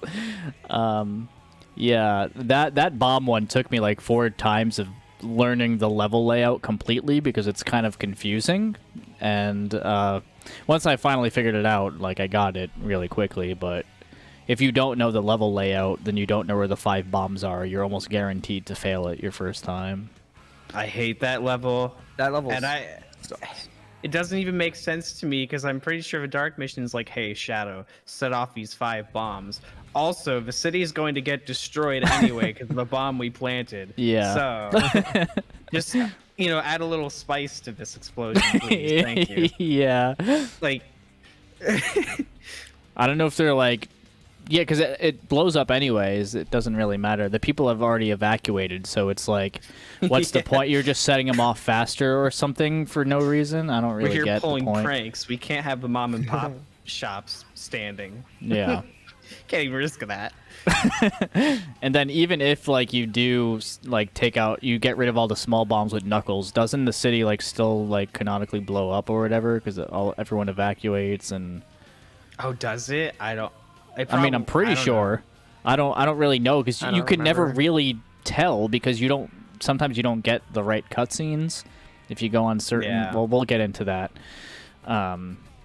But okay. Let's see. What is everyone's least favorite mission? Least favorite. Probably that bomb mission. Yeah. I had such a hard time with it. Honestly, no, not for me. But, Isn't that on the way of like the neutral route? No. Where you're in the city? That's in a dark mission. Yeah, it's Isn't it dark. Dark route. Okay. Yeah, Because dark I remember I did a few playthroughs and I did one where I just went straight neutral, and then I think the other one I did dark. So I think it's in the dark path. Like there's so many levels. It's so hard to remember which one fits Yeah. where. I actually but yeah, that have bomb the mission- all the levels laid out in front of me for reference right now. Yeah, I guess mine would be. No, there's another arc level I didn't like that wasn't Lost Doom. Effect. Was it the Doom? The Doom. I'm pretty sure that's the one where you have to. Well, the hero mission for that is you heal the soldiers or you heal the researchers. That's the one. I hate that friggin' mission. Yeah. All right, Lost Impact is bad, but it's not the Doom bad. What was the other mission on that? Is that just? I don't know. That's the one I think try to it's mentally probably. block out. I think the other Where one's you have just. to heal all the soldiers. Yeah, I don't remember. No, I could have sworn that maybe there was like another terrible mission with that one, or maybe it's just you get to the goal. But like, I know you fight a boss there. yeah, I don't remember the other. I remember hating that mission though, because I was doing the dark one and I still hated it, and I think it was just to take out all the gun soldiers. that probably would. Oh, you And- know what? Yeah, I think that is because you're getting revenge on them for the flashback. I Yeah. think. Or something like that, or you're just ignoring them. I don't remember exactly what it was. But no, yeah, I hated that one. I think Lost Impact is worse though, because it's so goddamn slow. You have to go through every single nook and cranny of every single room. The Doom is more confusing, I think. Actually, I don't know. They're both confusing. The Like when they Doom have is those like a forked. maze. Yeah. Yeah, when they have like the branching pathways in each, and you have to like it all looks the same, and you have to like. At least Lost Impact lets me be violent. Lost I Impact could at is least be violent. is like longer though, because it's like it's made in a way to you have to ride the gondolas to get the artificial chaos. And You can hold A to make them go slightly faster, just so everyone Yeah. knows. It's still slow as hell. It But takes if you like miss 30 one- minutes if you- you do it right, I think. I will never do it that way because I'm like I don't want to risk missing one because sometimes they hide around a corner or something. Yeah. I think it like I know what to do now, so it's like 20 or 30 minutes, something like that. But I remember my first time, I was like, what's going on? I was like that one meme gif of the guy walking backstage. It was like, and I don't know, I guess the Doom is like more confusing and the music's a little more droning. But, Yeah. so I guess I kind of hate that one too. It's probably like one of those two arc levels or the Central City bomb mission. I just hate these. both arc levels, really. Both The arc Central levels City are bomb mission, horrible. I was surprised. I got through that level pretty easily, honestly. I found all 5 with like 3 minutes still left to spare. At least that one, if you actually do know where they're at, then it's like I didn't. I guess. I guess I went to the right spots. I don't know. Well, you can also, I'm pretty sure to get to one of them, you have to blow up like a wall, and you don't. Yeah, it's a wall that's behind. But to be fair, that wall is right behind one of the ones you have to set off anyway. But I didn't know that you could blow it up because I don't remember there being someone in my chat was like, oh yeah, there's a wall you have to blow up. It's actually behind that bomb that you went over there to blow up. I'm like, why would you put it there? It's like I didn't even notice. But then there's a bomb that you shoot to blow up a wall, then takes you to the last one. But like, I found it by spamming Chaos Blast because I had so much meter. Ah, okay. I once watched. Blew everything up. I've played with my friend, and he's like, there have been times where I just get lucky, and I'm doing like a mission my first time. I just got lucky, and I would like be able to find these things. But then there are times where he like play a very similar mission, and that I would, normally be able to do no problem, and he just misses one thing and he can't do it. And so it's missions like that are just probably the worst. There's also the Mad Matrix bomb. Fuck that mission. one. Holy shit, I forgot. I've never done it because you don't actually really have a terrible. great reason to go that pathway anyway, unless you fuck up. But still, Yeah. it's probably one of the worst missions, I think. It's terrible. No, actually, I think I mentioned it earlier, and then I blocked it out from my memory, and now you brought it back, you son of a bitch. No, yeah, I didn't even do it this time around, but I remember doing it as a kid a couple of times, and it just sucks, because you have to go through all 4 of the huge things to hit all the mines, and if you miss one, you're like, where is it? Like, looking out on all of them. So speaking of design, what do we think about the bosses? Horrible. The worst bosses I've ever played against in any game. Okay? All right, and? Okay, well, let's... okay, no, okay, so I think the Diabolon is the worst fucking thing ever. Yeah. That is the worst right, boss sucks. I have... That is legitimately probably the most... Okay, this is how they designed it. There's no... Like, unless there's something that I'm missing here, this is how this boss is designed. Let me take you through this. You have a boss that you can... It has a constant force field. You can only hit the boss after homing attacking Sonic. Once you do, you can hit him like twice. He will put his guard back up until you homing attack Sonic again. You cannot like stay up there and keep homing attacking him, and he will not release his guard until you homing attack Sonic again. You can shoot, but there's only like 2 guns in the entire stage, so you want to save them. So eventually, after like 5 minutes or whatever of getting his health bar to like halfway to the point where he's on the ground and you have your hero gauge almost built up, then you go get the gun, and then you take care of the boss in literally 2 seconds. That is how that boss is designed. It is blah. That's all I have to say. Like, I have no more words. Like, that is the worst thing ever. You have to face the boss like 4 times, or like at least twice, 3 times, however many times. I don't know how it's split up. But God, could they have designed a boss in a worse way? I don't really know. That's also meant to be like. It's also meant to be like your Naruto versus Sasuke battle. But also some jackass is right here, and you have to hit him. And like this is also, on top of that, this is one of your like final bosses for a regular playthrough. So it's like, I don't know. Hold still, you devil! Hold still, you devil! Yeah, compared to like, I don't know, any like Final Egg or Egg Emperor or Shadow in SA2, instead you get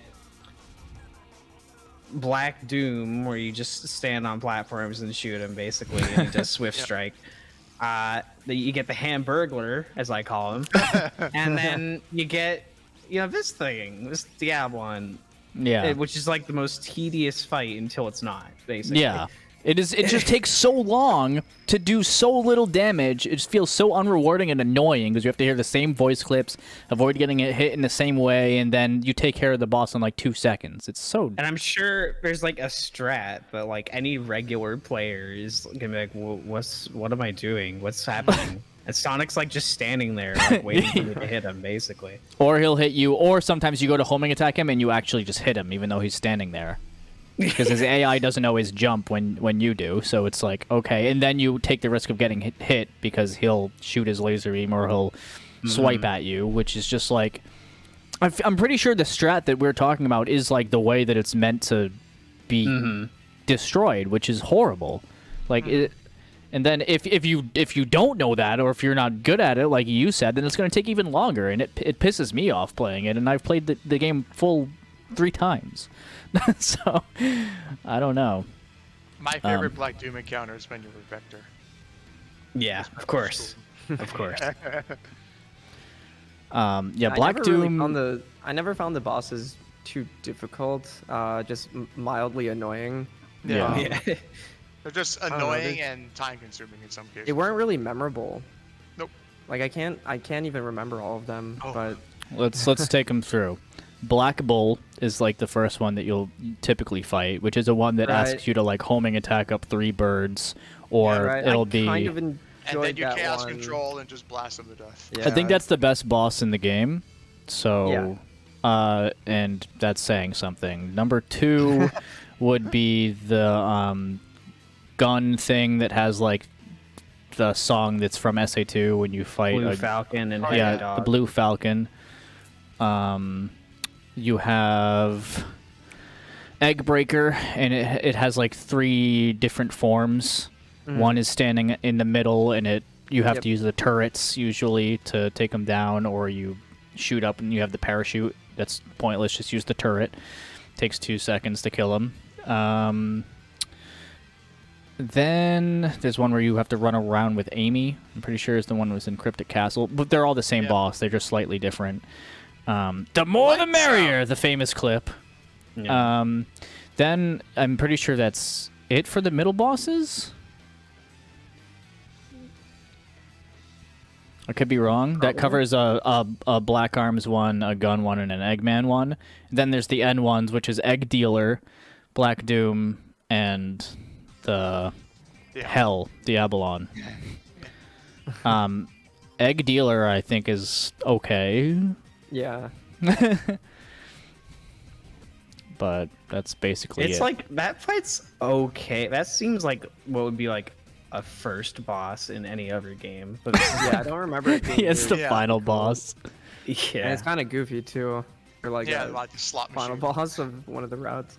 I like how he just shows up everywhere that you wouldn't expect him. He's like in the Black Comet. He's in like the Gun Fortress. He's you help him and then you have to fight him.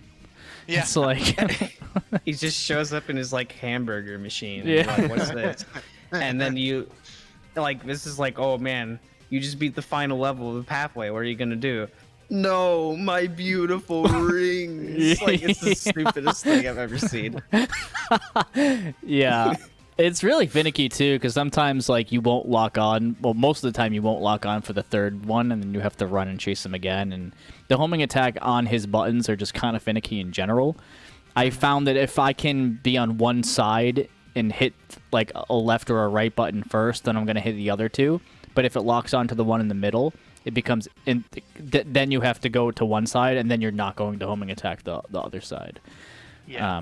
Usually what I do is like I'll get the Shadow Fever, and then I'll use a Chaos Blast, and then hopefully he'll get the bombs or the missiles next if I'm fast enough, and then I'll be able to get another Chaos Blast off when he stops and hits himself at the same time, which is always nice. It's like a fast strat for the boss. Shadow Fever. Not no, not yeah.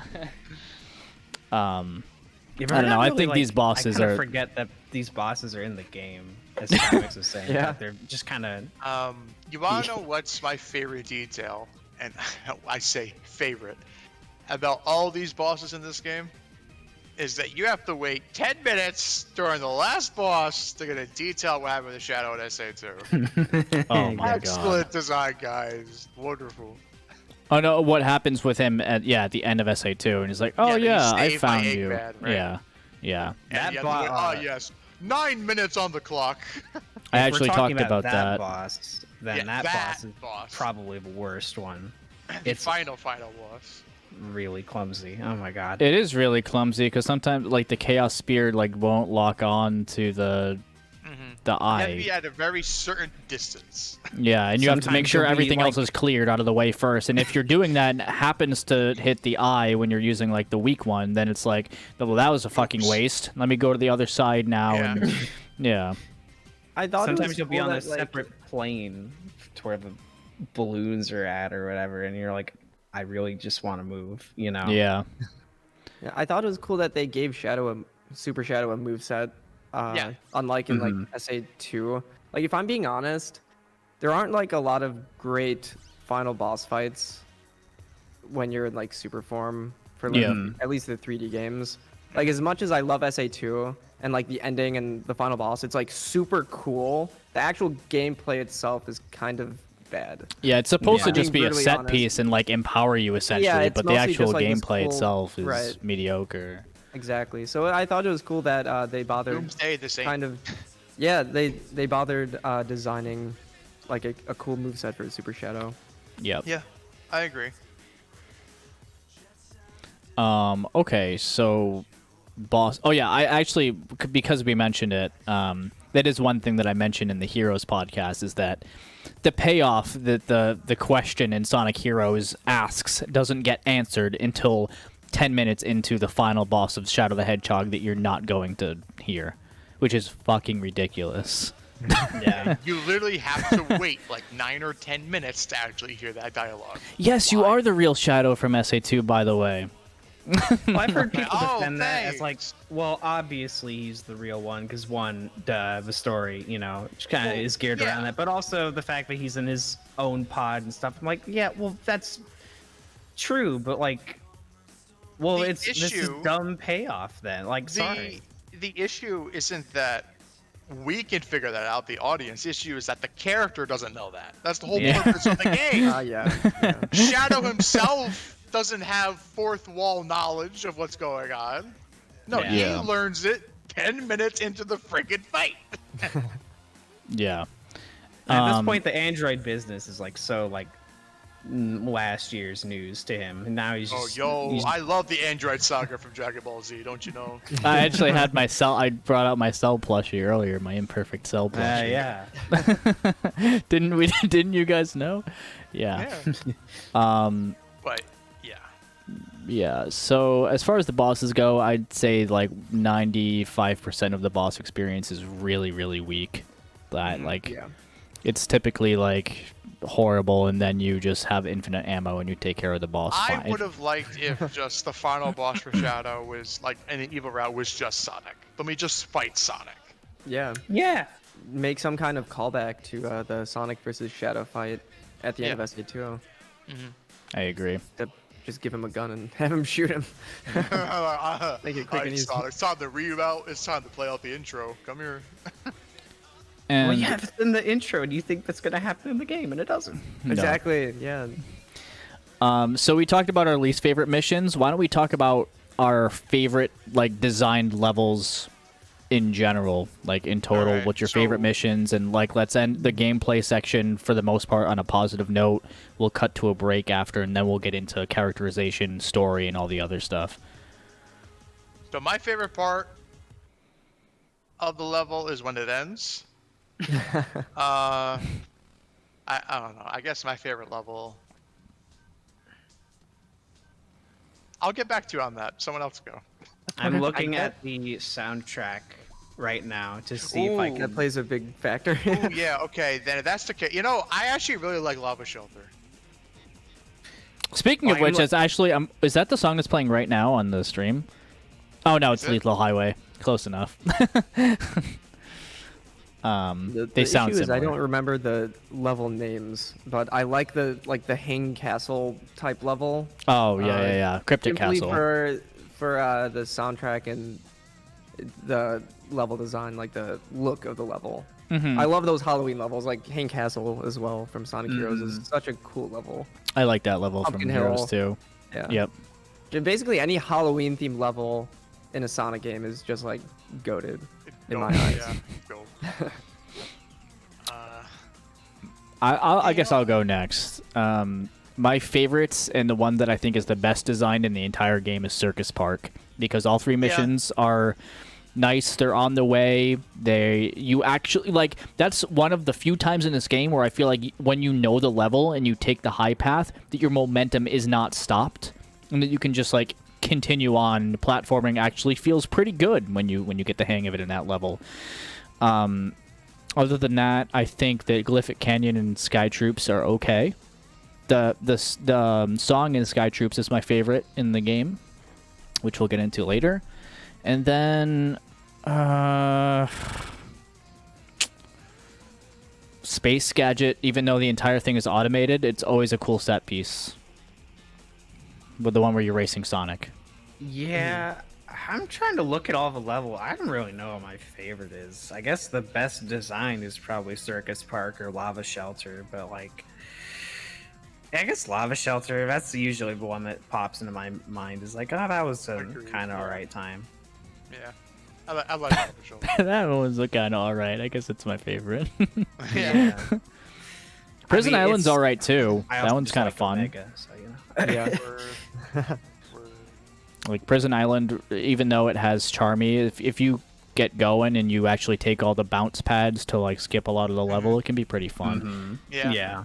My favorite part of that level is getting the chaos gauge and just skipping the little saucer. You can Yeah, run on the just green just goo. running down the goo. Yeah. Yeah, I like that Like too. that actually makes me feel rewarded for like almost planning out when to get the gauge and Exactly. Actually, And it's go. funny because that chaos ability, the one that makes you skip the level, it's nice because if it happens to end where like you would die if it just let you go, it'll like keep going a little bit so you can kind of cheese it. Yeah, And yeah. be like, all right, so like I'm gonna try to space it out so like when I use it by the end of the meter, it's like gonna be over this bottomless pit, but it's not gonna drop me down. It'll keep me going, so you can like kind of cheese it and get some extra mileage out of it. Prison Island's actually a good example of that too. Yeah, because of all the like the toxic goo. Yeah, you it can won't let kinda you skip down on over. it. Yeah, Actually- You're trying to squeeze the chaos lemon. Oh yeah, exactly. squeeze it dry. I actually forgot about this one until now that I'm looking at it, but I actually do like Air Fleet. Air Fleet is the one Which where one is you Air have Fleet? to take down the president plane. I like that mission. I think Oh. it's like it's not too difficult. You do have to kind of like sit there with the plane, and it has a cool mechanic in the level where you have to change the direction that the plane is going in. And with Shadow Rifle, it's taken care of in like 2 seconds, but oh yeah. even like running through that stage is kind of fun if you know what you're doing. But that's like one of the stages where you do have to like use the camera a lot to go and take those tight corners and stuff. I do like the setting of the stage Yeah. too, when you go outside at the sunset. Yeah, it's pretty.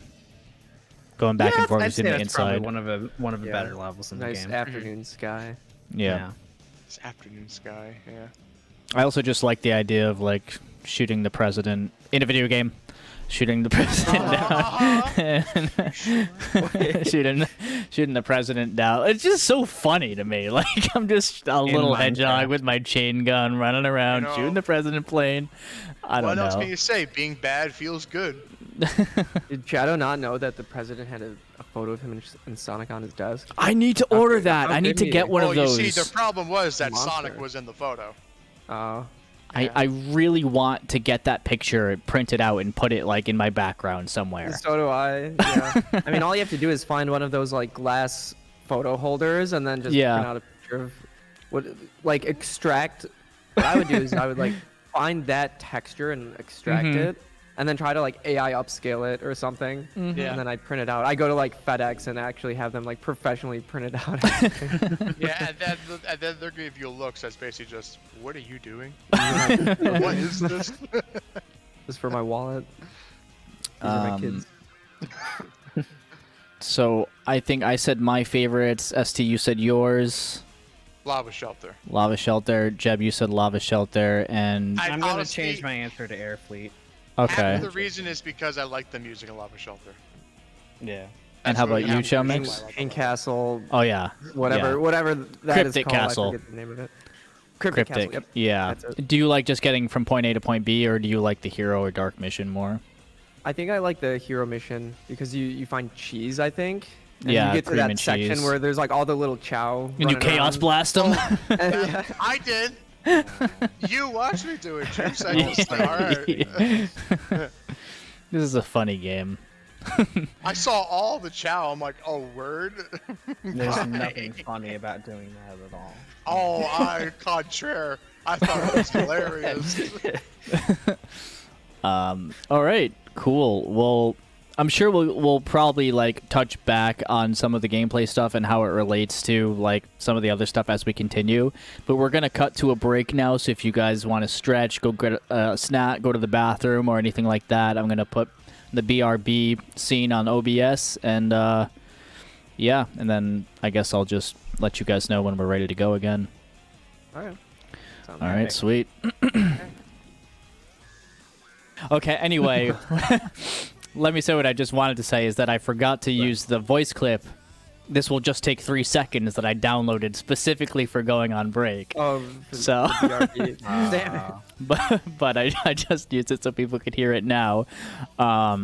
So unfortunately, ST is going to have to go. He's going to have to leave us and go get dinner and stuff like that. So the rest of the conversation will be between myself, Jeb, and Chow Mix. So thank you, ST, for coming. Now that we're getting into the story segments, he did have some words to say on it, and it was just, quote, unquote, story sucks, good night. So there's your input from ST. And Wise words. yeah. I mean, we could just end. We can end this here now. Yeah, it's been fun, guys. I'll catch you for 06 next month. No, so I have a few different things laid out here for the story. I don't know if you guys want to talk about Shadow's characterization in this game before we go into like the story and how it relates to the pathways first. I guess maybe we can go into like the story and its pathways first, if you'd like. So I guess the first thing I want to comment on is like how the game starts off. It's just like Shadow brooding about his past, like who am I?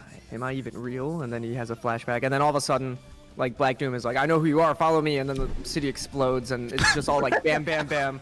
It's like the most like forced setup of all time. I like even as a kid, I was like, man, this feels like a fan fiction. Yeah. Like, it's so bad. There's no pacing. It just throws everything at you at once. So like already off to a great start. You ever just sitting there on like near a tree thinking about how crummy your life is and just aliens come by? Yeah. I like pretty how funny. Shadow's line when he sees them, he's like, pathetic humans, or I'm not helping them, or something like that, too. It's so weird. It's like they saw that in like, they saw him say pathetic humans like one time in SA2 under a completely different context, and they're like, ah, that's our Shadow. That's how he is. It's like, it really does feel like a fan fiction. Yeah. It's very strange how the story tries to set itself up.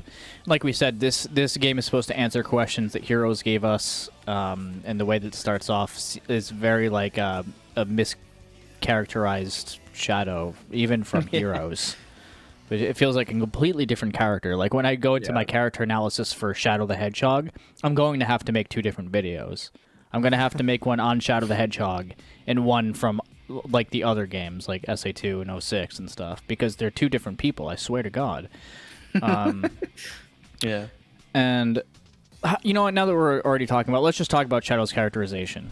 In this game, I think that it's very interesting how they characterized him, even though it's like really weird at first. I think the fact that he lost his memory and stuff like that, he is so influenced by any information that he gets, almost like a baby. Yeah. And when you lose your entire sense of identity, I don't know if it would be different because we see this in actual people.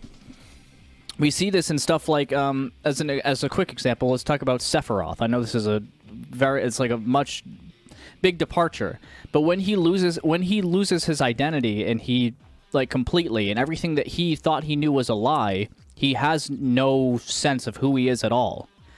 Then he clings to the first thing that is like a truth to him, and he completely turns around and becomes a different person. And this is what you see in people, and this is what you see in what happens in Shadow the Hedgehog, but you see it in like 5 different ways, which is an interesting concept. I don't think that it works. I think it's a good concept, but I think that the way that they executed it is terrible. But I do think it's interesting to see him go through all these different things. Yeah, sure. It's the funniest shit when he gets told he's a robot and he's like,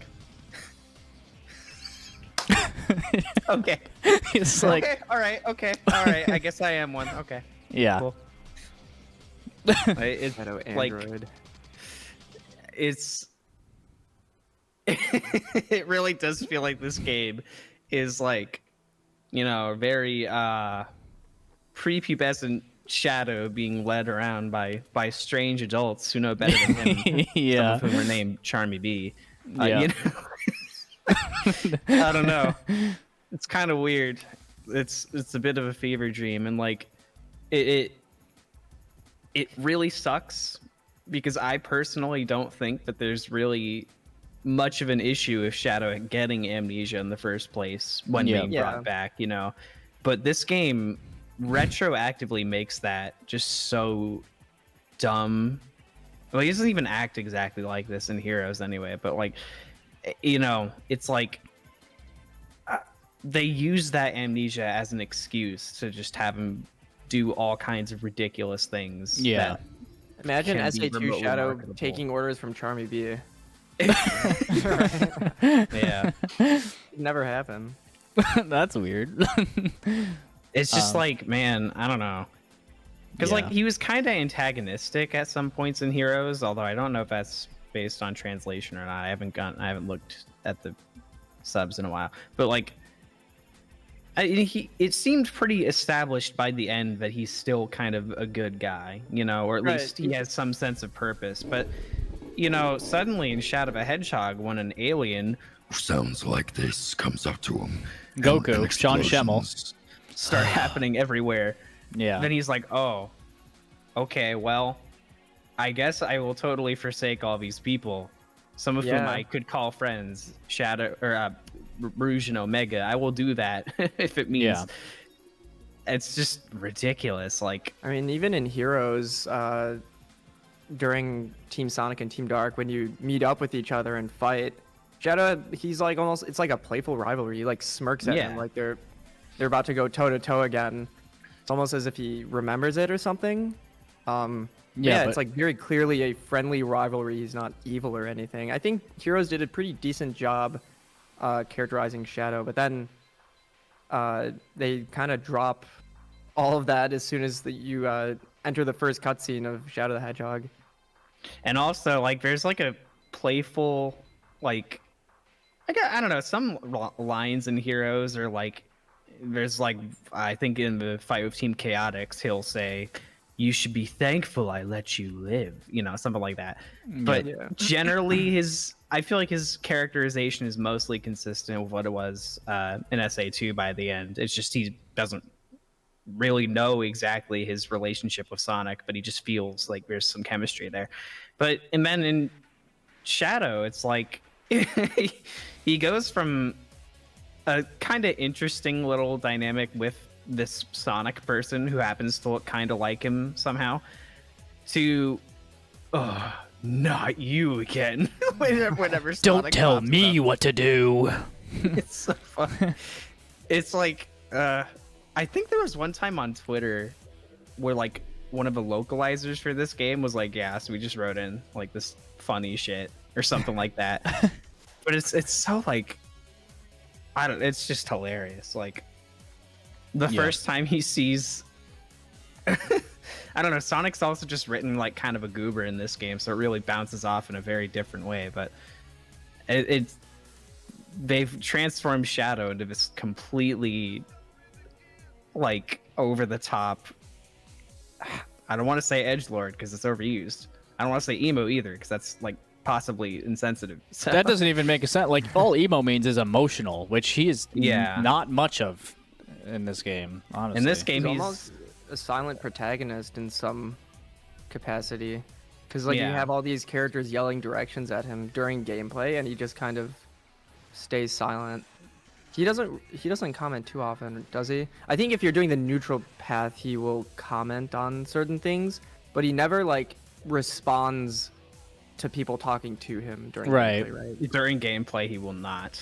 Yeah, he can because then it wouldn't make. I mean, it already doesn't make sense. But like the fact that you could just like switch at any point and then start, they would have to do way more dialogue trees and and whatnot. Everything is so separate from each other in this game. Every aspect of it. Iggy just said a funny line, which is, "Shadow, why are you siding with them?" And then Shadow's like, "Siding with them? I'm just siding with whoever goes against you," which is actually what happens at one of the Diabolon boss fights. Amazing. I don't know which one. That's the pathway of you went hero all the fucking way. Until oh yeah, and then you go Black Doom at the end. Hilarious. Yeah, generally I feel like even like when you do all the hero missions, Shadow is still like a huge dickhead, which he never really was in Heroes. Like the one where it's like, "Come on, guys! Like this is like taking candy from my baby, which is fine by me." That happens in the hero path. I'm almost positive. Yeah, that's like right before Lost Impact or something. Yeah. Yep. It's just so funny to me. I don't know. I like the concept of what they tried to do by giving him amnesia and like letting certain characters take him on these paths because your identity is completely broken. That's cool if they were thinking about it like that. Cool. The way they did it is horrible. Like if they wanted to do something like that, they should have done 3 static pathways. And you have to do all 3, and all 3 of those things make sense.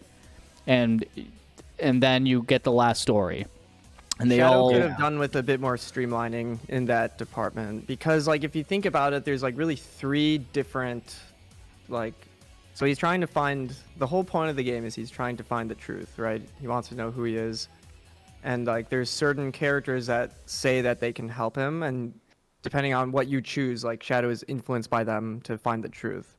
Like there's Eggman, there's Black Doom, and then I guess like the hero side. And like that's kind of all you really need, but the stories branch out way more than they need to, and it leads to all these weird different endings. And I feel like the final like the true ending of the game, it kind of like incorporates a little bit of everything. Like it's very unclear what is canonical, and like because it kind of picks and chooses from each path a little bit. So does it at the end of the day, like it doesn't matter which path you choose because the ending is the same. Yeah. You're led to the conclusion that canonically Shadow is just pulled left and right by all these random people. It doesn't actually have any like real feeling. 'Cause like at the end, he considers and then has to be told, "Don't give the emeralds to Black Doom," which implies that he doesn't already think Black Doom is like a goober. Right. So, you know, it's like,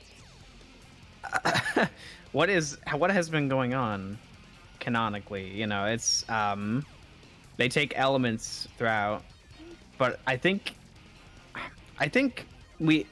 Jay and I were one time looking at this, and we were like, I think there's like one pathway that you can argue makes sense, but it's like very odd. Why does Shadow even go this path? Why does he decide to help Black Doom here and then not there?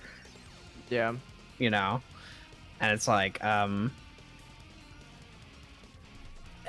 don't know. Yeah, that also kind of leads me into, like, I guess we can use this to segue into the characterization of some of the other characters, like the side characters. They seem to like not really care what Shadow does. Like they'll say like, Shadow, stop, they're on our side or something like Yeah. that. But like they don't do anything about it.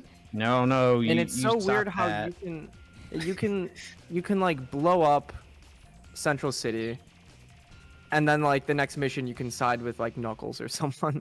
Like you Yeah. think like there should be a point of no return like towards the beginning, and that would also help streamline the game too. Where like, all right, you're locked into the bad path. Like you cannot go back. Like you can maybe go back to neutral, but like you cannot go back to the hero path because like you've pissed off all these characters. Like you've literally destroyed the city. Like why should they help you? But like they don't really care. They're like so willing to forgive Shadow of like anything, even like the bad guys. And also this kind of ties back into gameplay too. Like both sides attack you no matter what. Yeah, no matter Even if what. Like And I get you'll why they help do that. Eggman and he'll attack you. You'll help Black Doom and he's like, and it just so happens that would have been like a boss. I think it's like the third stage, the prison island, or no, the forest one, and you help him anyway, and you still have to fight him, and he's like, the day of reckoning is here. Here's a little, get some rest, and then he gives you Black Bull to fight anyway, or something, and it's like, Yeah. what? It's weird. I get why they did that because like if you get to a section where there's a bunch of gun soldiers, just switch to the gun side and then they Yeah. won't attack you. And like you basically would just switch sides depending on who you're encountering so they wouldn't attack you. But that's also why like another reason why they should have streamlined it to like have you kind of lock in to a path. Have like instead a of Shadow of a Hedgehog, three houses kind of game here. you yeah, know? yeah. Yeah, I They was should have gonna streamlined ask, it that way. do It you would've guys helped with- think... Oh, go ahead. No, I was just saying it would have helped with the gameplay as well, not just the story. Yeah. Yeah. I was curious, do you guys think that there should be like one long story where it's completely linear because the game is supposed to answer story questions, or that you should do like 3 branching pathways? Because even with the 3 branching pathways, it would still, like, how do you set that up for the last story and have it make sense still? Right. I think what I would do is I would have, well, I don't know about last story. I guess that's kind of weird. I don't know Well, if how you I'd had answer one that, but, like, storyline, then you wouldn't have to worry about that. But yeah. yeah. If it were one storyline, you could do that. If it were, Right. because I understand the idea of like, oh, well, SA2 is themed around giving the player a choice to save the world or conquer it. So we're going to kind of like take that and make it more of a choice in Shadow of a Hedgehog. It's like, oh, that's cool. Except, one, I don't think Shadow has any reason to be evil necessarily. So I think if I were to do it, I would do like, there's the Black Doom path, the Eggman path, and the gun path. Right. And I would probably have Black Doom be like a really good manipulator and not this ridiculous guy destroying He like cities tries right to in- manipulate a little bit. What? Yeah, he does, but it's like he literally just drops in and everyone starts destroying Westopolis, you know. Yeah. And Shadow just looks at this and goes like, "Huh, okay, that's This cool." guy can help me. This guy, he's friendly. Yeah. Like it's, you know, so if they did that, and it was like, okay, well, Black Doom's still like kind of the evil pathway, but it's like you can see reasons for why Shadow would side with this guy. It's like, okay, but they don't do that really. There are some good reasons for Shadow to side with him, but like after some of the things that Black Doom does, you would Yeah. think that it would be a pretty big red flag not to trust him. Because like he does know, like he really does know the origins of Shadow, and like Yeah. he kind of entices him with it at the beginning. Mhm. But that's after he blows up the city. Like, yeah. maybe he shouldn't have done that. Maybe he should have been a bit more sneaky about his Black Doom. He should have been a bit more sneaky about his like underlying motivations until the end, where then Shadow realizes that like he was helping, you know, the bad guy the whole time. And maybe you can kind of incorporate that into like the last story where like even if you do play the dark path, by the end Shadow realizes that like he was duped by Black Doom and he was actually like playing into their plan to destroy the world or whatever, and then like he changes, or like if you're going the hero route, because I would still do the 3 routes. I think the branching pathways is a cool idea. It was just overdone. It's like too open-ended in the original game. I would streamline it a little bit, just to the 3 branching pathways. And like you can make it, you can set it up so that like by the end, no matter like what happens, Shadow kind of realizes like if you were doing the bad path, like he realizes like what he did was wrong, and he's led to kind of the same outcome by the time you get to the true ending. I think that's probably the best way, because the other alternative is just like you unlock the last story, which just implies that all 3 of these didn't happen. Didn't matter. I mean, that's what happens in the original, Yeah, essentially. like, if they wanted to do that idea, then they still should have done 3 linear pathways that are very inconsequential, and you can tell. Like, let's say you, like, right off the bat, you could choose evil, neutral, hero. And once you beat all 3 of those, they could be, like, 5 levels each or something like that. That would give them the time to actually polish those levels, make each of those missions actually good, all 5 of them, like focus on the level design, and then you unlock the actual canonical 5 levels that happens, and they're all new, and it's like it makes sense instead of like leaving us with this weird like we actually don't know what happened in this game except for the last 5 minutes of it. Right. And that's kind of what I would think. I just connected this now. And we'll talk about it more in the 06 stream. But like it would be similar to how Mephiles kind of manipulates everyone in 06. And he kind of leads Silver on to do these bad things. But he tries to be a little bit sneaky about it. Like you can tell that he's being manipulated. Because Shadow, he's really not being manipulated. Like he is willingly choosing to side with like the guy that just blew up Central City. Yeah. There's no, I mean, besides the fact that like Black Doom has like secrets to his past, like Shadow is pretty actively just his own free will just siding with him, while Mephiles is more manipulative and sneaky about it, and he doesn't really reveal what his motivations are until the end. So it'd be kind of similar to that, I guess. And that's kind of like, go ahead. They'd be able to focus, because just the heroes was leading into Shadow Android stuff, and that takes such a backseat in this game. It's like, oh, okay, Eggman just happens to have some Shadow Androids that go pew pew and shoot rockets in some of these stages, but that's the extent of it. So you think that there's like this big grand scheme, but it doesn't really mean anything in the end, and it just all it leads to is Eggman saying in the final boss fight the truth, which is just like, okay, well, that there's no point to that. So they could explore that if they just had, linear plot lines that were able to be, looked at. Yeah. Like if the neutral one was like the Eggman one, where he actually like he tricked Shadow into thinking that he's an android, and then the dark one is Black Doom tricks him into being a slave, essentially part of that, and then the hero one is, I don't know. I actually don't know what the hero one would be, because the hero one would probably be correct. So that's kind of where I get lost in this. I would have to think about it more. But then they would all get answered in the whatever the final one is. Like I never understood the whole Shadow Android plot point of Shadow, because like either Eggman is straight up lying, which is like what point is there to lying to Shadow about his origin, or it's just like he is an android, but that isn't canon by the end. I think it's like holding him on by a string in order for Shadow to like fight off the other enemies in the stages. Right. Like it's used like that, and I think that's it. But isn't that revealed like right at the end of the path though? What, that he's not an android, or that he is, or when Eggman reveals that Shadow is an android? Isn't that towards the end? Like right at the end? One of them where you fight Eggman, he says that he is an android, but Shadow is just like, I don't care that I'm an android. I'm still going to destroy you because we're going to be better than you with Omega. He says something like that. Yeah, that whole plot point is weird. Like I don't know what the point of it is. it could be pretty easily like, oh, well, I can make shadow androids, but none of them are as powerful as the real deal, so I want to manipulate the real deal to come work for me.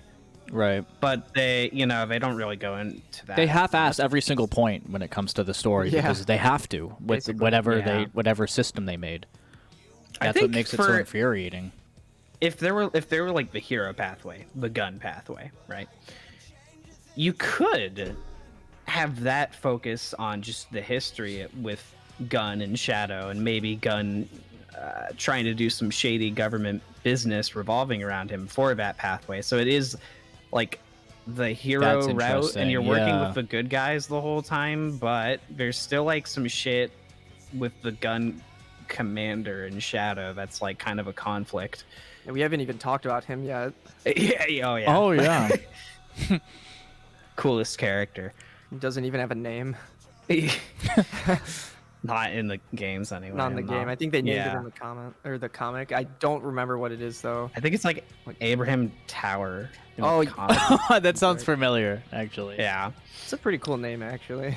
But like, it's just there's a shitload of plot lines and none of them can really go anywhere in the game we have. So I guess that's a cool alternate scenario that we're talking about. Yeah, But I didn't then think of it's I didn't think of that when I was thinking the hero pathway. That actually, because if they did something with Gun and exploring that side of him, but then like the final one is actually working with like the people who actually have the answers, and then getting to the end and fighting Devil Doom like that, then that would be probably the best way that they could have handled it, in my opinion. That kind of like takes everything, lets you take all those plot points that you had and organize them in a fashion that they can and actually do something recontextualize with. them. Yeah. So, I don't know. I guess it's also kind of true that if the last story were somehow like continuing off of whichever plot line you chose, they wouldn't be able to do things that are like, okay, we literally destroyed the United States, because then that means that could remotely be canon in any future appearance of Right. Shadow. So Well, it's like, I think I look at them more like what if scenarios. Like even if they did the three path, like let's say you do Yeah. destroy the U.S. in the Dark One, it doesn't matter. Like they're all inconsequential. You can clearly see Shadow being brought on the wrong path, and they're creating more questions and they're doing something with those plot points. But then in the other one, it's actually the canonical thing that happens. So you get both because their whole point was to have all those what if scenarios. So I don't really want to take that design away from the game, but I kind of want the best of both. That's kind of what I'm thinking. and that's kind of what I guess that's what the game is doing in some Sort very of, but they poorly try to answer all the executed- questions in 5 minutes, and it's like, Yeah. and none Well, of and the plot also- lines are actually fleshed out because you can go wherever.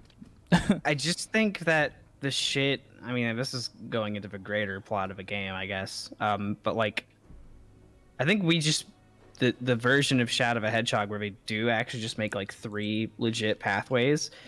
It's based around a very different story anyway, I would imagine, because I just think the plot with Black Doom and the Gun Commander is nonsense.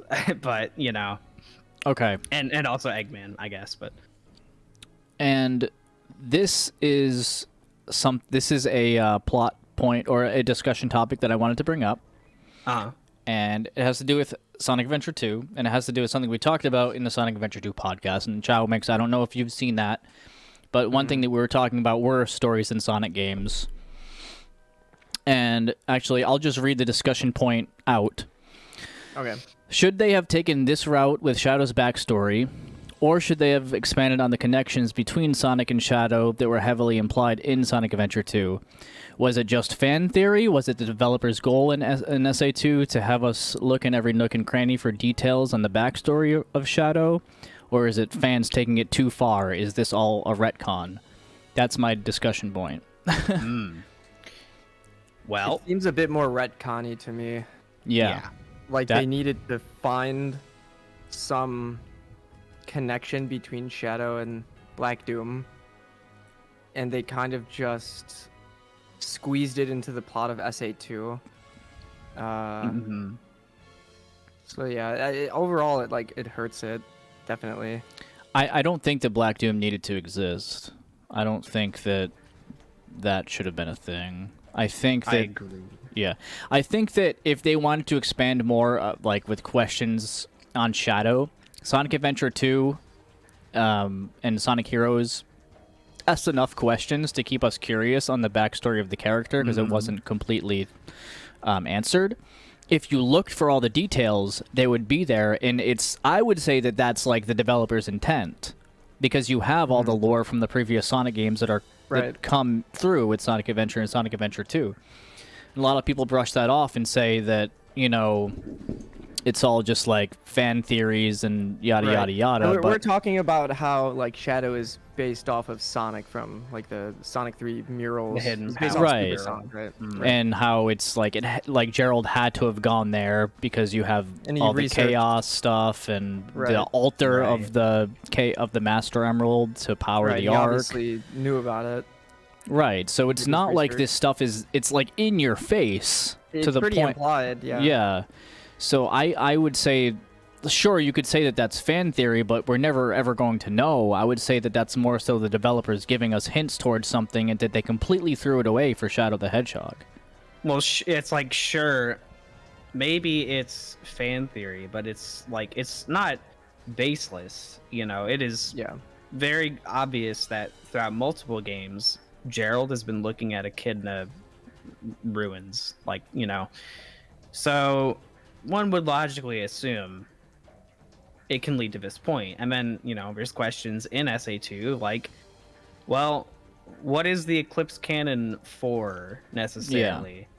And, questions that this game, I guess, answers, but like really? I mean, the Eclipse Cannon is to stop like this blood The Black pact he Comet. made for, I why don't. would he? Yeah. Yeah, I don't like how they took the like Shadow. I mean, this is sort of implied. So like Black Doom has chaos control powers. The Black Aliens have them because the elites can teleport and shit. So then it's implied that in order to create the ultimate life form, Shadow was given this like black alien blood in order for him to use these abilities? ?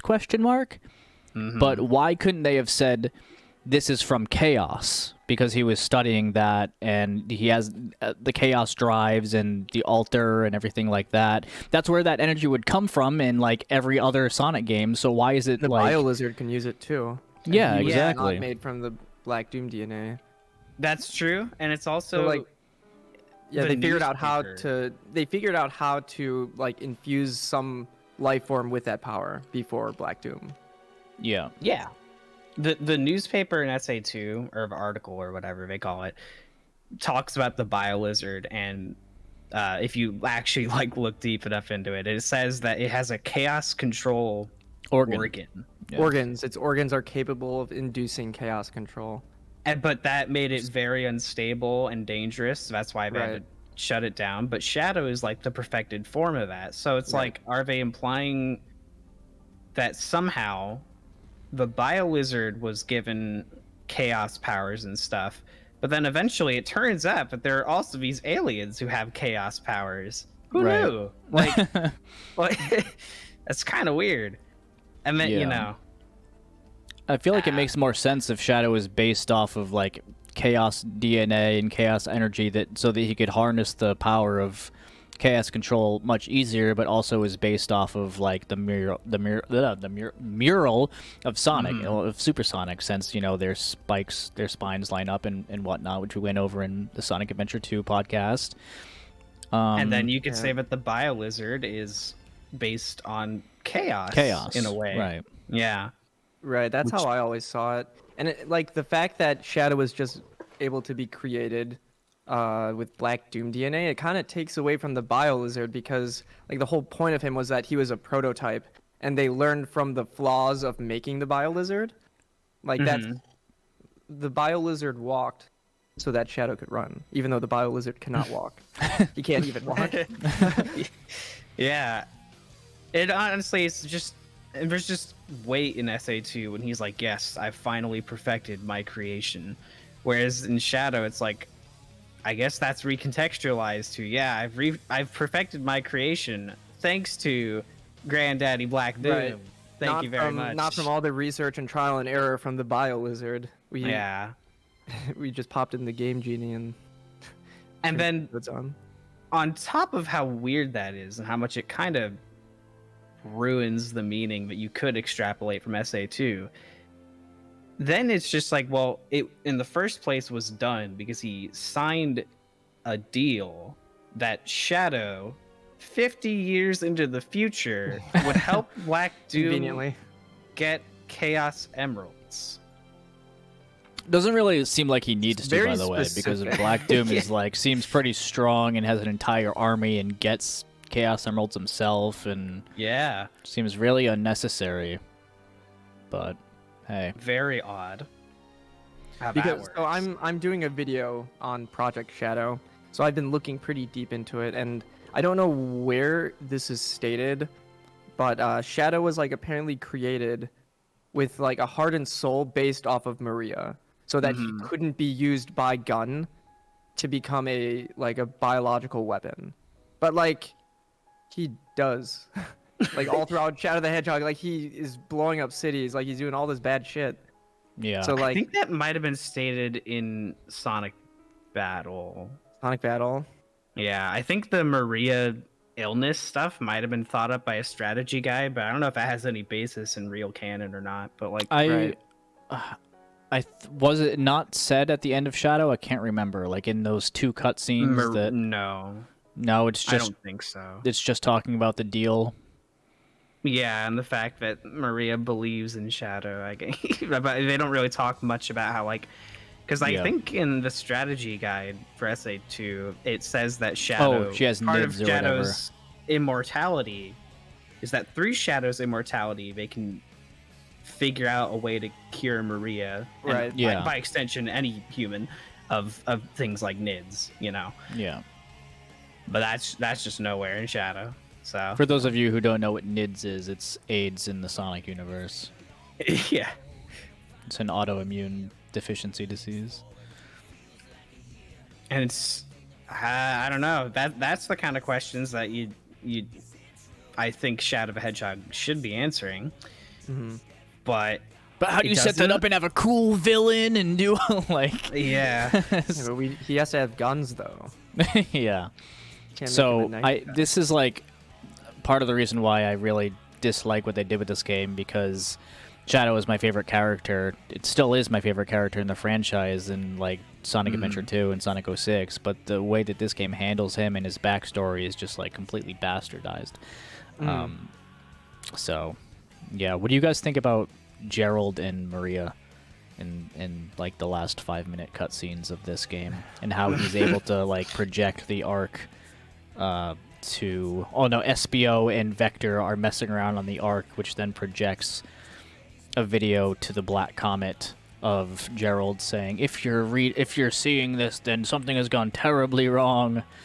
Did Gerald send one of his researchers into the Black Comet when it passed by the first? No, it didn't pass by the first time. I don't know. Who set up the projector screens in the Black? I understand that he can hack the world and like display videos all across there in SA2. Yeah. Why do 3 projector screens come down in the middle of the Black Comet? That's kind of exactly where they were planted. From Well, the maybe he ceiling, just- they float down.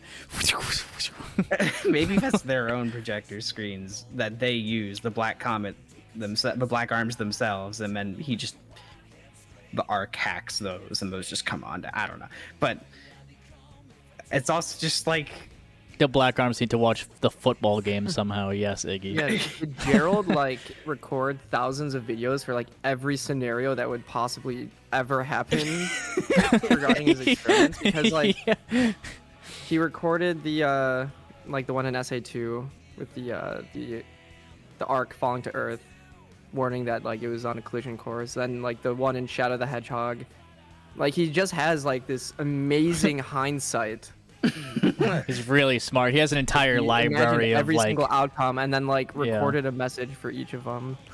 I just like how he's like, yeah, if you're seeing this, something has gone terribly wrong. Something that's all my fault that I did 50 years ago, and I'm just going to assume comes to fruition 50 years later.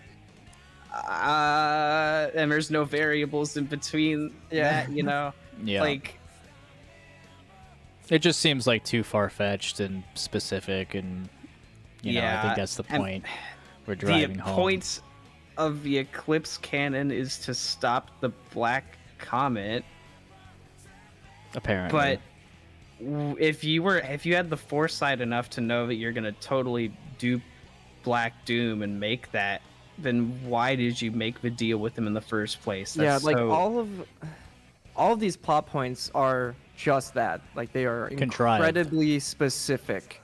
Yeah. Where like it gives off the impression that like all of these plot points only exist so that this game can exist. yeah. And they set up, and they didn't need to do this because they set up so much in the last like 2 games that they could have explored in the gameplay styles that we were talking about earlier.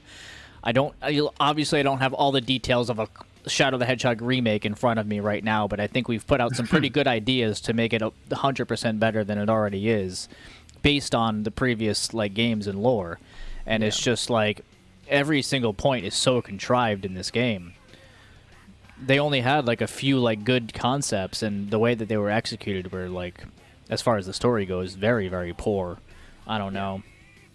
So I don't know. It's just like bring me to a universe where this is a game that actually tackles the backstory of Shadow the Hedgehog instead of what was made in 6 months of this nonsense. Yeah. And you know, you have a story which to our knowledge was written by Azuka and not, you know, the original story's creator, Shigeru Maikawa, which is like, that's so weird. And you know, especially because the whole arc in Heroes in the first place, well, it was made secondhand to the fact that they just wanted Shadow to come back, right? But then clearly it was like, you know, Maikawa wrote that in, this whole like amnesia stuff. This is how we bring him back. Yeah. So you imagine that maybe he, in his mind, had some idea of where this would go, but we won't see that.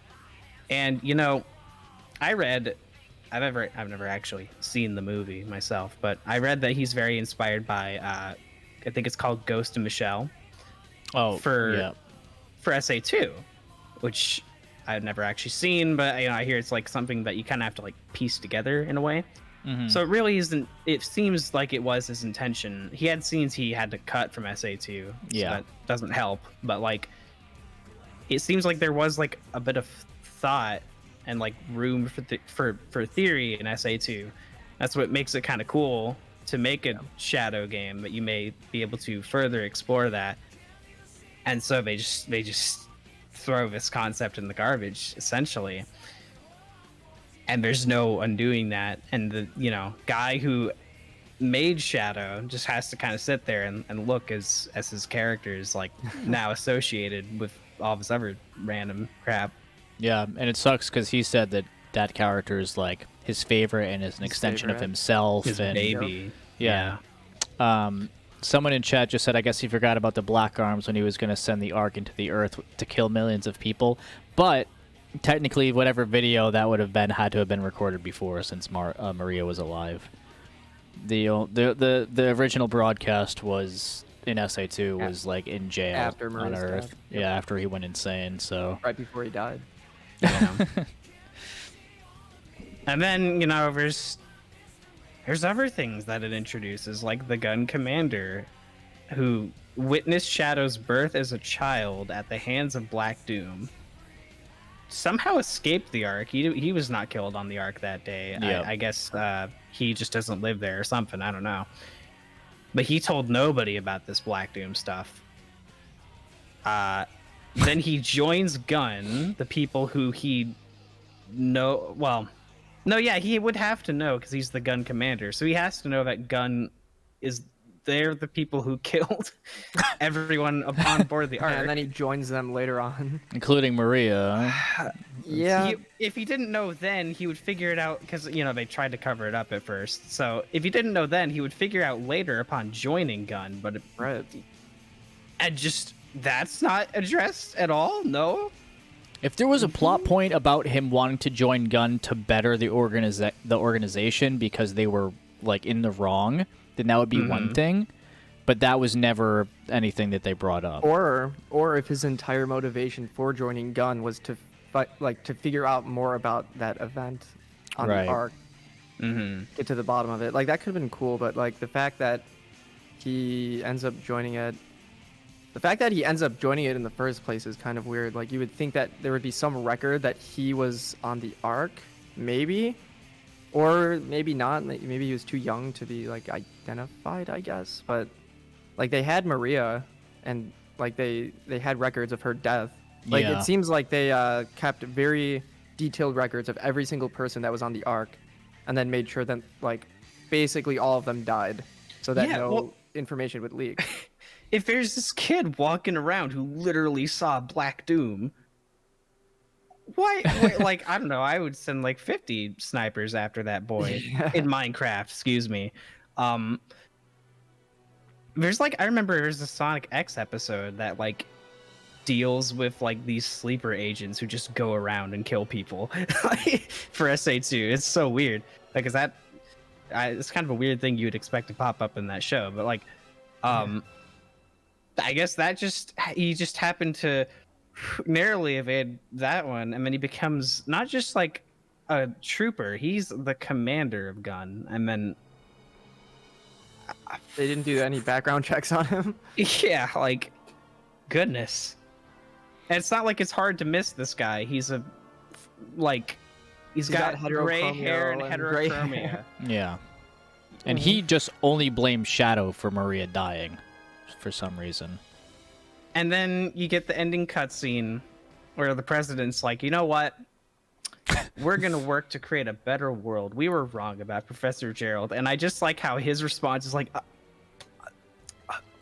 yeah, okay. Like it's a Drake and Josh episode or something. Yeah.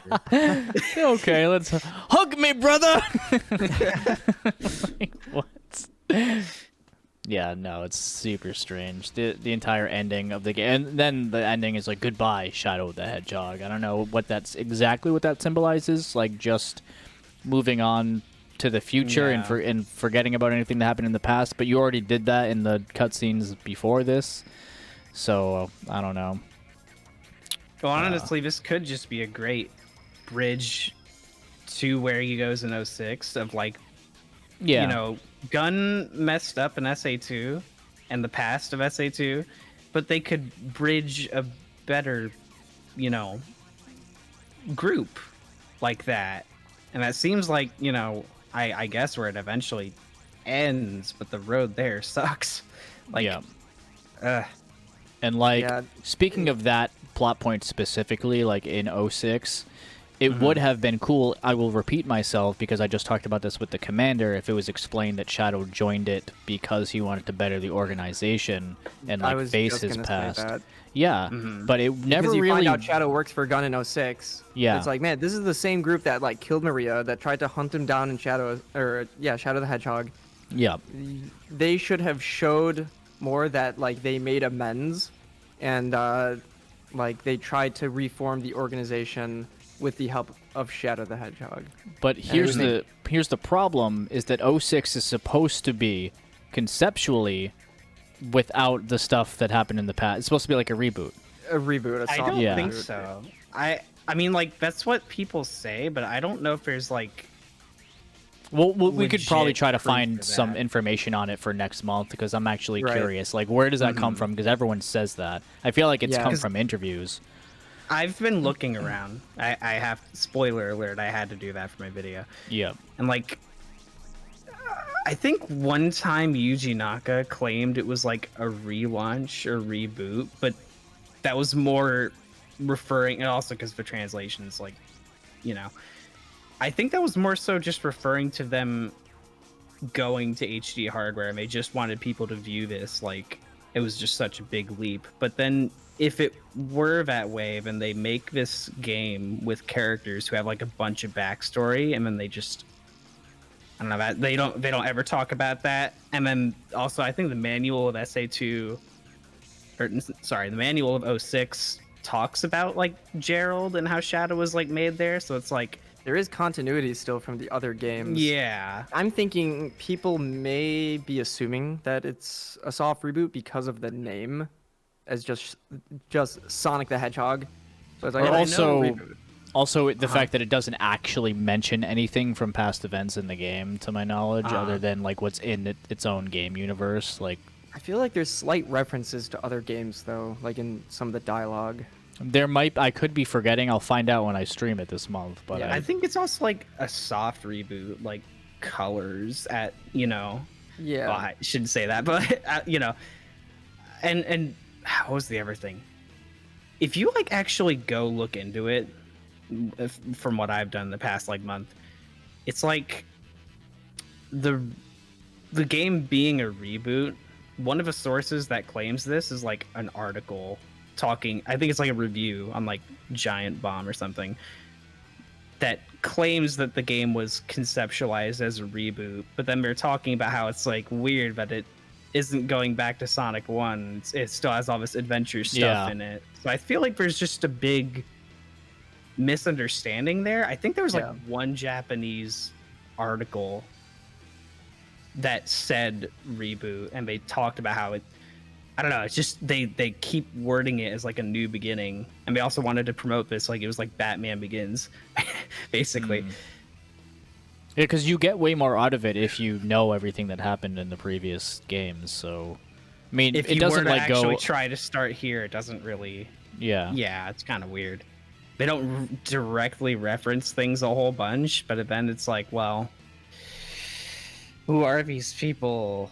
Yeah, You know. I mean, I hear people describe it as a soft reboot, and I guess I can see it. I wouldn't consider it like an entire reboot though, because like you do need some knowledge from some of the other games for certain things to make sense. A lot of these characters and who they are and their relationships to each other. Yep. Yeah, I would consider Colors a bigger reboot than 06. Me too. I would. Yeah. But it's like, if it were actually intended as one, I don't know, like Shadow joining Gun is like kind of a, it just seems weird. And also the fact that Shinya Maikawa's never talked about it, really. Yeah, that doesn't help. Yeah.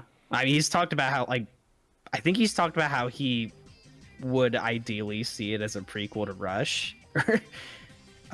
Something. Oh, no, I actually...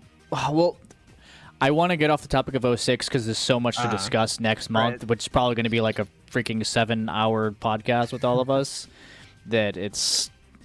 yeah. Because, Rush and 06 were supposed to be something other than... They were supposed to be closer connected, but yeah. That's a point. But to continue, I guess I don't really know what else to talk about when it comes to the story of this game, because I feel like we've hit like on all the bases of what the game could have been as far as story goes. We've done the same with the gameplay for the most part. I feel like it could have been cleaned up a lot more if they had focused on something like a 3-pathway, like straight, like just, you know what I mean. We already went over it. The only other things that I wanted to go over real quick is just a little fun discussion topic of like our favorite songs from the game. Oh boy. Because a lot of people say that the soundtrack of this game is like relatively dreary and like it's just like all heavy rock. And I mean, Jun Sonoy and his guitars are all over this soundtrack. But I never saw it as a detriment because I feel like all of the music for the stages like is relatively fitting. I have a few favorites as far as the actual level themes go, and I don't know the names of them, but I guess I'll talk about just the songs in general. One of them is Gun Fortress. Gun Fortress. I don't go back to Shadow the Hedgehog's soundtrack very often.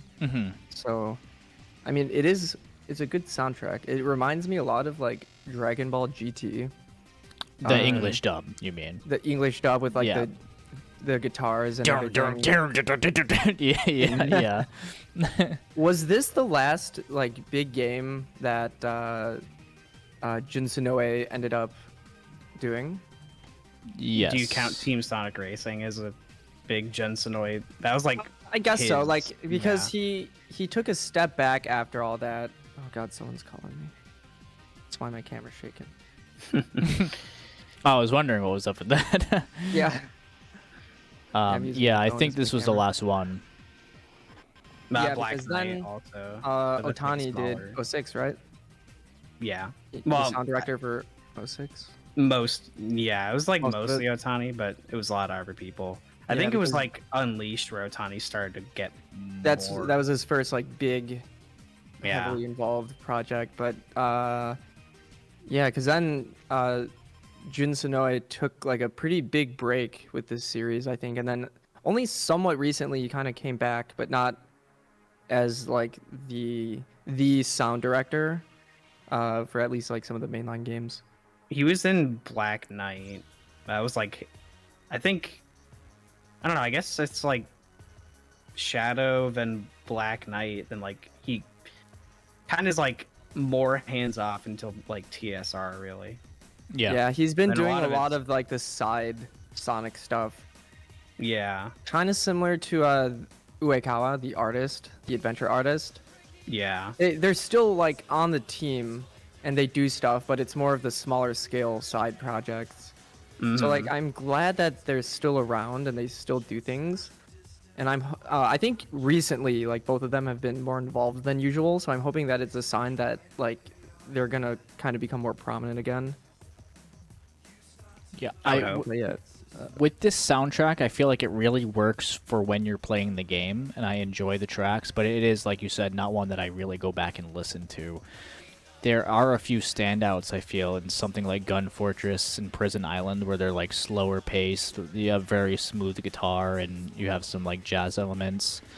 I think that Never Turn Back is actually a good song. It starts off with the I Am All of Me main melody on the piano and stuff like that, which is really nice and goes into a banger of a song. Sky I'm actually Troops listening to it might right be my now. favorite, Yeah. which is the one where it's like it starts off and it's like weenie neow bidder weenie weenie wap wap weenie weenie weenie wee wee wee wee. I really like that riff. But other than that, I have no like other standout tracks that I really like. But I think that they all fit the stages that they're from.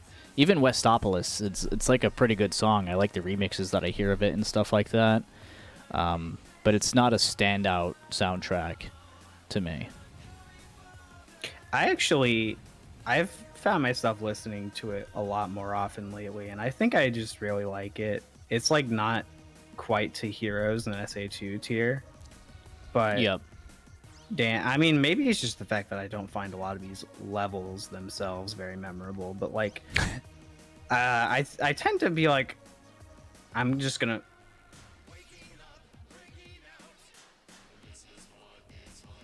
Yes, that is event.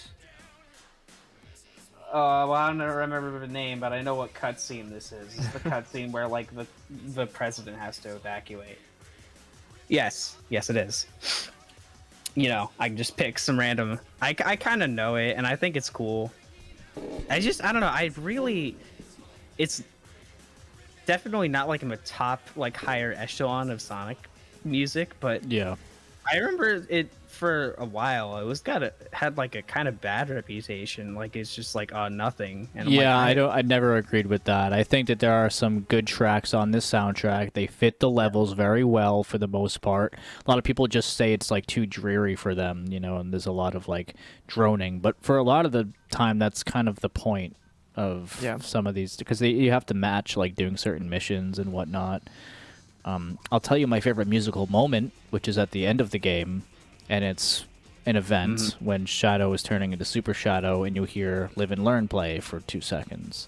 and he's got the P aura. Yeah, he has the Peor. You hear the I Am All of Me start to play, and then it breaks out into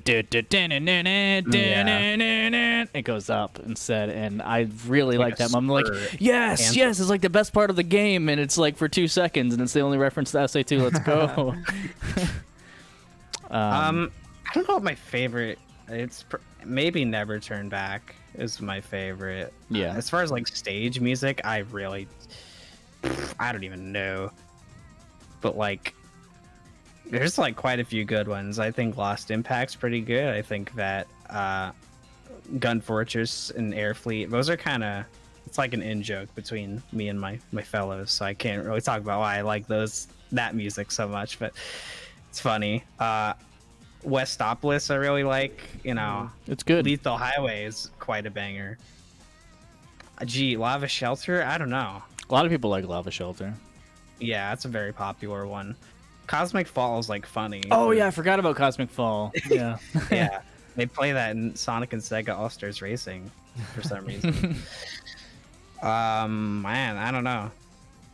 There's a lot, and even a lot of the boss themes. I like how for the Eggman bosses, they have that weird, I don't know what to call that sound, but they have in the EGGMAN song, but they use that instrument, like the robotic thing, like the percussion. It's kind of used as like a rhythm. Yeah, I know what you're talking about. I don't know how to describe it either. It's really cool. Yeah, that's cool. They do that. I mean, to be honest, if it were me making a Shadow game, I would have basically just all the music be like his SA2 music. I can kind of understand how maybe this takes a bit of this makes it a bit more generic, but I don't know. I still love it all. Well, even if they took like some of those songs and remixed them for this game, like they do for the gun from some of the bosses and stuff. Well, yeah, they do it in Forces too, but I mean they do it for one of the bosses in this game, one of the gun bosses, for like the flying dog sound. That would only still be like 4 stages. That would be 4 songs. No, but I mean like the genre, of Oh. SA2. He goes from having this like industrial music Yeah. to like more traditional, I guess darker Jin's noise stuff, but still. I like the like genre. I like to be different genres because there's so many stages. Assuming that there are the same amount of stages in this game, I like that they go from some like smoother like jazz stuff to some like digital like the stuff that's in Digital Circuit and stuff like that. Yeah. But yeah, I see your point. I think they should have done more of that though, of the original genre from Sonic Adventure 2 to throw in the mix because they don't have much of that. Imagine if they put in like screamo. Like you go full on dark and it's like some Devil May Cry inspired like super heavy riffs and like some screamo in the background. Almost Dead is kind of close. Yeah. I forgot about some of the other vocal themes in this game. The Chosen One, that's one. I'm the Chosen One. All Hail Shadow, you can't really forget. Some of them are pretty butt rocky. Yeah. All Hail Shadow's really funny, but it's very memorable as well. It's just like super corny as far as the lyrics go. Let's see what other ones. Waking Up isn't bad. I like how like the second voice kind of sounds like a robot, which is funny because it happens in the neutral pathway where Omega is with you. Yeah. So I don't know. There's like a lots of variation in like the soundtrack. Not like more than most people give it credit for, I think. Yeah, I think so, definitely. Because, like, I don't know. I mean, it also just is that Jun's a very talented composer, so he could literally do the same genre and I could still be very engaged. But, like, I don't know. When I think of, like, samey music, I think of, like, Mega Man X8, where I just can't really remember what is going on over there. I can't really remember a lot of Mega Man X8 music. And it's like a lot of just rock stuff. Granted, the instrumentation is not as good, but yeah, I don't know. Shadow, this music has like peaks and rises, and I don't know. there are just motifs that I really like in this game. And also, then you have like I'm going to go like Black. No, it's not Black Common. Sorry, it's Final Haunt. The Macarena music there. That's good. You know. I don't know. I like it. The Last Way is very like drony, like the very last stage that you're supposed to do, where things are supposed to be hype. It's like don't. It's just like it starts off with the percussion. It's like the same thing throughout the entire damn level. It feels like cutscene music, but yeah, it's not like terrible, but it's like this is very strange for the last level. Yeah, this doesn't really fit. Yeah, I mean that's pretty much all I have to say about the music. How about you guys? The gun sound effects are cool. Yeah, let's talk about the sound effects. I like the boom that I brought up earlier with the donut alien gun. Yeah. I like the fart doors and the Black Comet. Oh yeah. Boom. Those things. But yeah. Max, what's your favorite track in this game? Oh yeah. I don't know. I don't really know the names of them. Like I just don't go back to this soundtrack too often. Wow. Just some of the ending themes, I guess. But yeah, I'm not really sure. Fair enough. Okay, well, with all that being said, then I think we've gone over pretty much anything that this game has to offer, and like given our own takes on what the game could have been in another universe, and hopefully someone from Sonic Team will watch this and enjoy it. If you guys are interested in that topic, stay tuned. That is all I have to say. Stay tuned. Yeah. For me, that's a plug. Sorry. Yeah. No, it's all good. No, you guys are going to be welcome to plug yourselves in a tiny bit anyway, because we're closing up now. I do want to say a few things before we conclude, and start saying our goodbyes. Is that next month is going to be a very special event podcast where we're going to have probably like 8 or 9 people on. Anyone who's been on the podcast for the Sonic games will be back to talk about Sonic 06 next month, and it's going to be a lot of content. There's going to be a lot. If you enjoyed what we talked about today, then that's going to happen probably like tenfold a month from now with Sonic 06, because there's a lot to be said about that one and what it could have been. If you did enjoy and you're watching this on YouTube, subscribe, please. I love you. Thank you. And check out these two boys' content here. I'll let them plug themselves now. I guess I'll go first. Yeah, you can find me at youtube.com/Xiaomix. I do videos. I try to do videos like once a week. Sometimes it takes me a bit longer. Sometimes it's like once every 2 weeks. I'm working on a Project Shadow lore video, I guess. So that'll be pretty cool. If you liked this podcast, I'm trying to go over the plot details of like that entire plot point very neatly. So if you want to catch up on some cool Sonic lore, probably like the darkest bit of lore throughout the entire series, I would check that out. Hopefully within this next week it'll be up. And then besides that, I'm working on this like huge mega like Sonic World lore video. I'm trying to make it like my biggest video yet.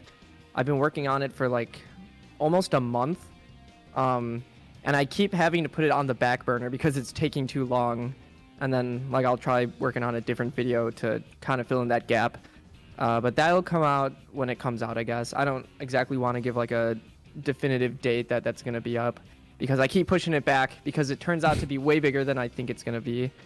I had this like big 2-hour long Discord call with this Suzu.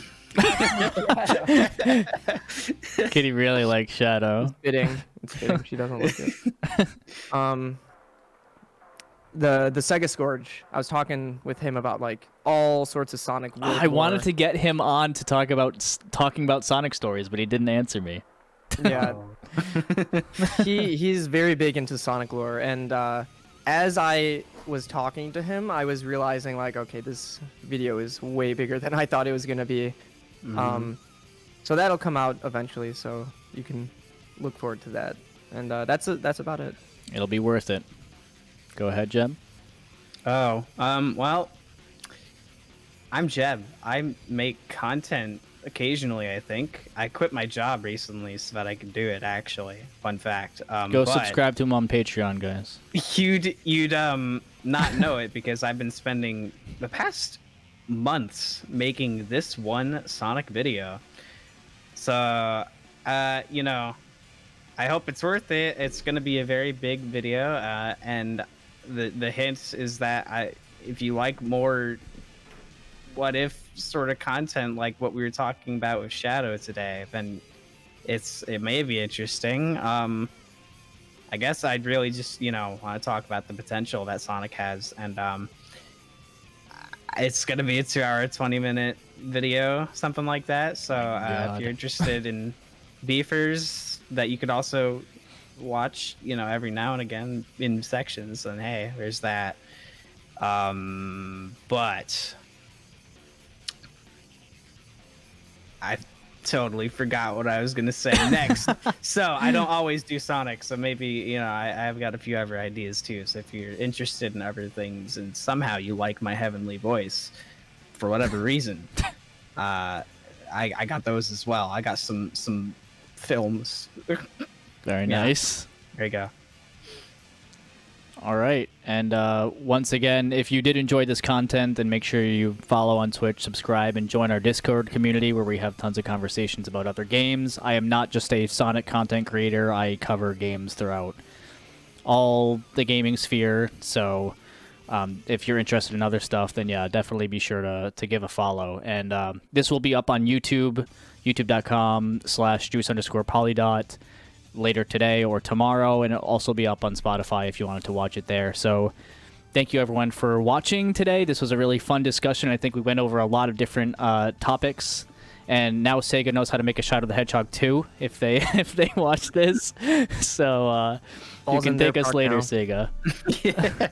And yeah, I guess with all that being said, we're going to close it here. So sayonara, guys. See you. Goodbye forever.